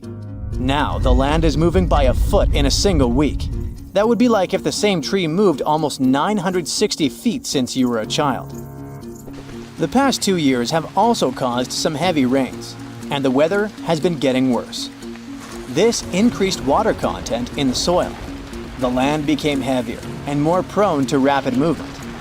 Now, this once idyllic seaside escape turned into a disaster zone. Cracks have appeared in closets, gardens, and roads, growing larger with each passing day. Streets that were once smooth are now buckled and twisted, with roads turning into a crazy theme park. Houses that once stood firm are being ripped from their foundations, some of them split in half. One of the houses had its front door 8 feet off the ground. Entire neighborhoods have been plunged into chaos. Utility companies had to switch off gas and electricity indefinitely to prevent potential disasters. The hardest hit is the coastal neighborhood of Portuguese Bend, where residents are living on the edge. Literally. It always had amazing ocean views and cool sea breezes, with horses and peacocks still wandering the tree-lined streets. But now, it's like an earthquake hit. Only this time, the earth isn't stopping. For many, this place feels like paradise, if only the land would stop shifting beneath their feet. So the locals don't give up. Some of them had to leave, but many are determined to stay and fight, despite the destruction. But they still have to pour in hundreds of thousands of dollars to save their properties. People have installed generators to keep the lights on and set up sewer systems and pumps to drain the groundwater causing the landslides. Some say that the only way for these neighborhoods to survive might be to go completely off-grid, installing power walls to store energy and stuff like that. People are trying their best to run the sewer system off generators. They hope that they could get rid of this water in the soil that's causing these hellish landslides in the first place. They're determined to fight, but they will need help and support from the government to fight this disaster.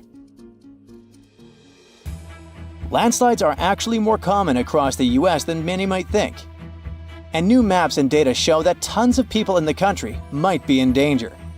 Scientists managed to create the first very detailed, very cool map that shows where these landslides might happen, county by county. It's based on a lot of data and the history of 1 million previous landslides. They say that nearly 40% of the United States is at risk of experiencing landslide activity, which could lead to some insane catastrophes in certain areas. Luckily, now both residents and engineers can keep this in mind. But all this shows how vulnerable we are to natural disasters, and how we should always stay alerted. You're flying over the Sahara Desert in a small, light aircraft when you spot something truly weird. It seems to belong to a very different part of the world, the ocean. But what ocean can be huge enough for this monstrous sea star to dwell there? You descend and realize that it's not a sea star. It's a towering dune with a pretty unique shape, and it's not alone. From afar, these magnificent sand structures look a bit like pyramids. They have pointed tops and radiating arms. Called star dunes, they're the most complex and largest desert dunes in the world. They're the tallest of their kind, but that's not the coolest thing about them. Researchers have found similar formations on Mars and even on one of Saturn's moons, Titan. Star dunes aren't super rare, but they're especially widespread in southeastern Morocco near the border with Algeria. That's where you're flying at the moment, and the breathtaking dune you're marveling at is Lella Lalia, probably the most famous of them all, a giant 330 feet tall. Scientists believe that it formed in less than 1,000 years. How about doing some research to find out more about these unusual formations? There, I see a great spot for landing. Star dunes got their name because of their multi-armed shapes. They form in areas where winds change direction throughout the year. But even though you can find them in different places on our planet, there is just one confirmed star dune in the rock record, the collective record of Earth's development reflected in preserved rocks. The star dune in question is in Scotland, and it's ancient, from about 250 million years ago. That's all we know about super old star dunes. Probably because we don't know what to look for to identify one. Another problem: star dunes often form in remote locations, which makes them extremely difficult to study. Imagine reaching the nearest settlement, then somehow traveling who knows how many miles to the dune itself, and then slogging up several hundred feet of shifting sand. I'll pass. But you can go since you've already landed, and the dune is right here in front of you. Currently, you're in a dune field called Erg Shabi. Lucky for you, this area has long become a popular tourist stop. Look, in the distance, there are hotels and even a good road. Scientists who examined Lella Lalia before you used ground-penetrating radar to find out more about the sand formation. This equipment can detect the tiniest differences in sand grain sizes and water content under the surface of the dune. That's how you can create a picture of its interior layers. Look out! Phew, it was a close call. See this trench? The researchers dug such trenches to take samples of long-buried sands and then examined them. It's a pretty cool process. The thing is, while buried deep inside, the quartz in the sand accumulates radiation coming from natural sources within our planet. We can compare the grains of quartz to minuscule rechargeable batteries. They can store the energy they get from radiation. When researchers bring them to the laboratory, they can make the grains release that energy, which comes out in the form of light. Scientists can measure the brightness and say when the sand enjoyed sunlight for the last time. Now, when those experts who dug the trenches looked inside Lella Lalia, they were shocked. The enormous formation turned out to be very young, for a dune of course. You'd expect a dune that is several hundred feet tall to be pretty old, like thousands or tens of thousands of years. But that wasn't the case. Well, at least not entirely.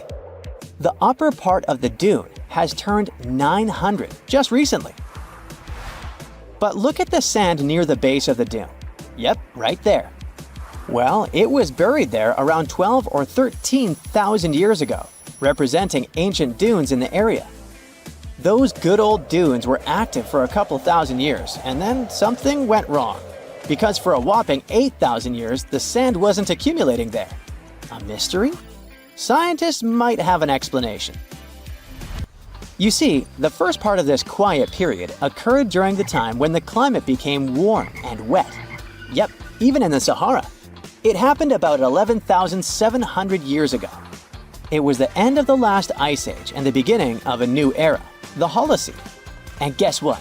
The Sahara went green. It started blooming like your local botanic garden. Plants started popping up all over the place, stabilizing the sand. If you had visited the Sahara during that period, you wouldn't have recognized this place. But you would have likely come across humans wandering marshy landscapes and hunting for food. Researchers have found pottery fragments and stone tools on one side of Lelalalia. That's true. As sand dunes form and then shift throughout their lives, they swallow and protect ancient remnants of life. Just dig well enough and you might find something that will provide you with a window into the past. It can be ancient fossils, anything from fossilized shells and corals to prehistoric plants. Those can offer precious insights into the history of our planet and the living beings once inhabiting certain regions. Now, it might come as a shock, but in the Sahara Desert, scientists have uncovered well-preserved marine reptiles and fossilized fish within the layers of those ancient sand dunes. They are the remains from the time when the Sahara was covered with a sea millions of years ago. Anyway, it's time to leave that ancient paradise if you want to survive. 4,000 years ago, the wet period came to an end, and the Sahara dried out again. Interestingly, our dune didn't begin building up right away. For some time, sand probably blew through but didn't accumulate. Or the dune could have started growing in a different location. And it's a valid theory since scientists have discovered recently that Lelalalia shifts around 1.6 feet every year. It also accumulates about 6,400 tons of sand every year. Now, if you've been inspired by your dune trip and are now eager to explore more of them, I've got some unpleasant news for you. Unfortunately, although there might be star dunes locked in sandstones around the globe, they're super tricky to detect. The problem is, dunes are huge, but they lack a single distinguishing feature. So you'd really need large exposed beds of rock if you want to get a wide enough view to identify a star dune. On the bright side, there surely are places where it might be possible to do such research, but you should be ready to know that it might be just a set of various features that look like other dunes. But if you combine them, you'll say, it's likely to be a star dune. Comment below if you'd like to go on a trip in search of a star dune. Meanwhile, we'll continue our journey. You decide to have some rest and start climbing down the side of the dune. That's when you begin hearing it. Terrible, haunting sounds. Are there ghosts nearby? Worry not, you're safe. You might have heard of a phenomenon called singing sands. As you walk down some sandy slopes, you disturb the grains of sand. They rub against each other, producing friction that creates those eerie melodies. With each step, the sand beneath your feet comes alive in a ghostly choir of whistles and whispers. The sounds range from low hums to loud, high-pitched wails, as if an otherworldly symphony is echoing through the dunes. But of course, scientists have their own very practical explanation, attributing this phenomenon to the right atmospheric conditions combined with the unique size, shape, and moisture content of the grains. Now you've almost made it all the way to the bottom of the dune, but beware of slip faces. When a sand dune reaches a certain steepness, it develops a slope. That's the very slip face I was talking about. This slope is usually on the leeward side of the dune and sheltered from the prevailing wind. Sand grains start accumulating on the windward side, slowly creeping along the dune's gentle slope. At one point, they reach the top. Gravity takes over and they start sliding down, triggering a cascading effect. It looks like a miniature sand avalanche, and I wouldn't want to end up in its way. You'd be surprised to find out the life-changing discoveries a person can make just by browsing Google Maps. Like this guy, who found a suspicious crater and might have made a major scientific discovery. In 2024, Canadian Joël Lupoint was planning a casual camping trip in his homeland. He opened Google Earth and zoomed in Quebec's Côte-Nord region. That's when he saw it, this unusual rounded structure. The measurement was impressive, 9.3 miles from one point to another, and there seemed to be a lake next to it. He was quick to print the screen and sent the image to a French geophysicist to see if he knew anything about it. Most times these images turn out to be nothing, or simply Google Earth watermarks. But he was surprised when he opened his email and saw the scientist's reply. The geophysicist said that, judging by the looks of the topography, Lupoint could have discovered a meteor impact area. Now, impact areas are really hard to identify. Since they've been around for millions of years, most of their shapes have been heavily changed by erosion. Scientists call these areas impact structures. They're usually circular or crater-like and are made up of deformed bedrock. It happens when a meteor falls into the surface of the Earth. Here's the thing. Since the crater has huge walls around it, these areas are usually mistaken for mountain ranges. That's what left the Canadian explorer confused. But the French geophysicist that analyzed the case gave him hope. That weird formation in Quebec had been classified as a type of volcanic formation. After Lupoint brought this subject back to the agenda, scientists had to dig a little deeper to find the truth. Until this recent discovery, scientists thought the area looked like that due to some volcanic formation. This is actually normal, since other things such as volcanism and sinkholes can be mistaken for impact craters. To verify, they asked for some samples of the site. This is a more reliable way to fact-check whether a meteor landed there or not. When the meteor hits the Earth, it brings different types of minerals from outer space. That's the wonderful thing about impact craters. They reveal a link between Earth and the outside universe. By now, scientists have cataloged most of the minerals that are native to our planet. When they're searching for an impact structure, they usually look for things such as tinnite and chemisite, which can only be found in meteors. The biggest known impact crater in the world is the Megaraptor crater, located in South Africa. This big thing was formed some 4 billion years ago. The asteroid that made it is estimated to have been one of the largest ever to strike planet Earth. When the researchers got the results of the site back in Canada, they did confirm that it contained zircon, a mineral that tends to show areas of impact. There's no way to guarantee that Lupoint really found an impact crater, but scientists are organizing a research mission over to the area just to make sure. If it turns out that it really is an impact crater, that's pretty huge news, since the last discovery was made in 2013. Another one of these mesmerizing discoveries came from a 15-year-old boy. William Goddery was also a Canadian, and for some reason loved looking for long-lost Mayan cities. Different from the previous story, William had an intention and a research methodology.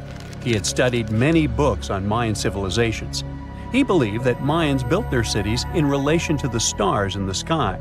So he opened a book and mapped all the cities that have already been unearthed. And that's when he noticed something important. There is an area in the Yucatan Peninsula in Mexico where archaeologists have unearthed 2 Mayan cities. But on the constellation map, there are 3 stars. He thought to himself, could this mean there is a lost city waiting to be discovered nearby? William Goddery is known to be a science genius and has even won an award for this constellation theory. When he noticed that a 3rd city was missing from the 23rd constellation he was examining, he began to search Google Earth for satellite pictures that could help him solve this mystery. Advances in satellite tech have shed new light on long-lost Mayan cities such as Tikal. Located in the heart of the Guatemalan jungle, Tikal is believed to have been the capital of the ancient Mayan Empire. He had hopes, so he reached out to a friend inside the Canadian Space Agency to verify what he had found. Since he had already won awards for his research, he had friends in high places. And that's when things got interesting. According to the images, there was a large square area on the border of Mexico and Belize that looked like the remains of a city. William took the images to a remote sensing expert. They studied the images thoroughly and concluded that the area could be housing 30 buildings and even a large pyramid. William named the new city he discovered as Mouth of Fire. However, his story was very much contested inside the archaeological community, and many Mayan experts worked to debunk William's findings. Experts say that constellation theories are too unscientific. Renowned anthropologists and astronomers said William's methodology was an act of creative imagination. Still, a 15-year-old teen almost found a long-lost Mayan city, which is pretty exciting if you ask me. What about these tiny dots that appeared on images of Google Earth? These strange spotted circles were found in the middle of the Algerian desert. A YouTuber browsing on Google Earth found these circles and discovered that people had been debating over their origin for years. He thought they were a glitch from satellite images. There are dozens of them, stretching for miles and miles in a straight line. They're far away from any town, road, or human activity, making it hard to understand if it was man-made or just a natural phenomenon. To settle this mystery, he interviewed the people who took Google Earth's pictures. He found out they were 100% true. The circles were there in real life. They appear in multiple pictures from multiple years. Now, at first, he guessed they were the result of oil activity. Algeria is a rich area for natural resources, so this made sense. To find out if the area is worth extracting, companies usually undertake seismic surveys. They're a way of analyzing the Earth's surface by sending shock waves into the ground. Depending on how these waves bounce back, you'll know what is located underground. There was another possibility. The Sahara is a very dry area of the planet. The average high temperatures in summer are over 104 degrees Fahrenheit. To survive there, people need to find ways of accessing water.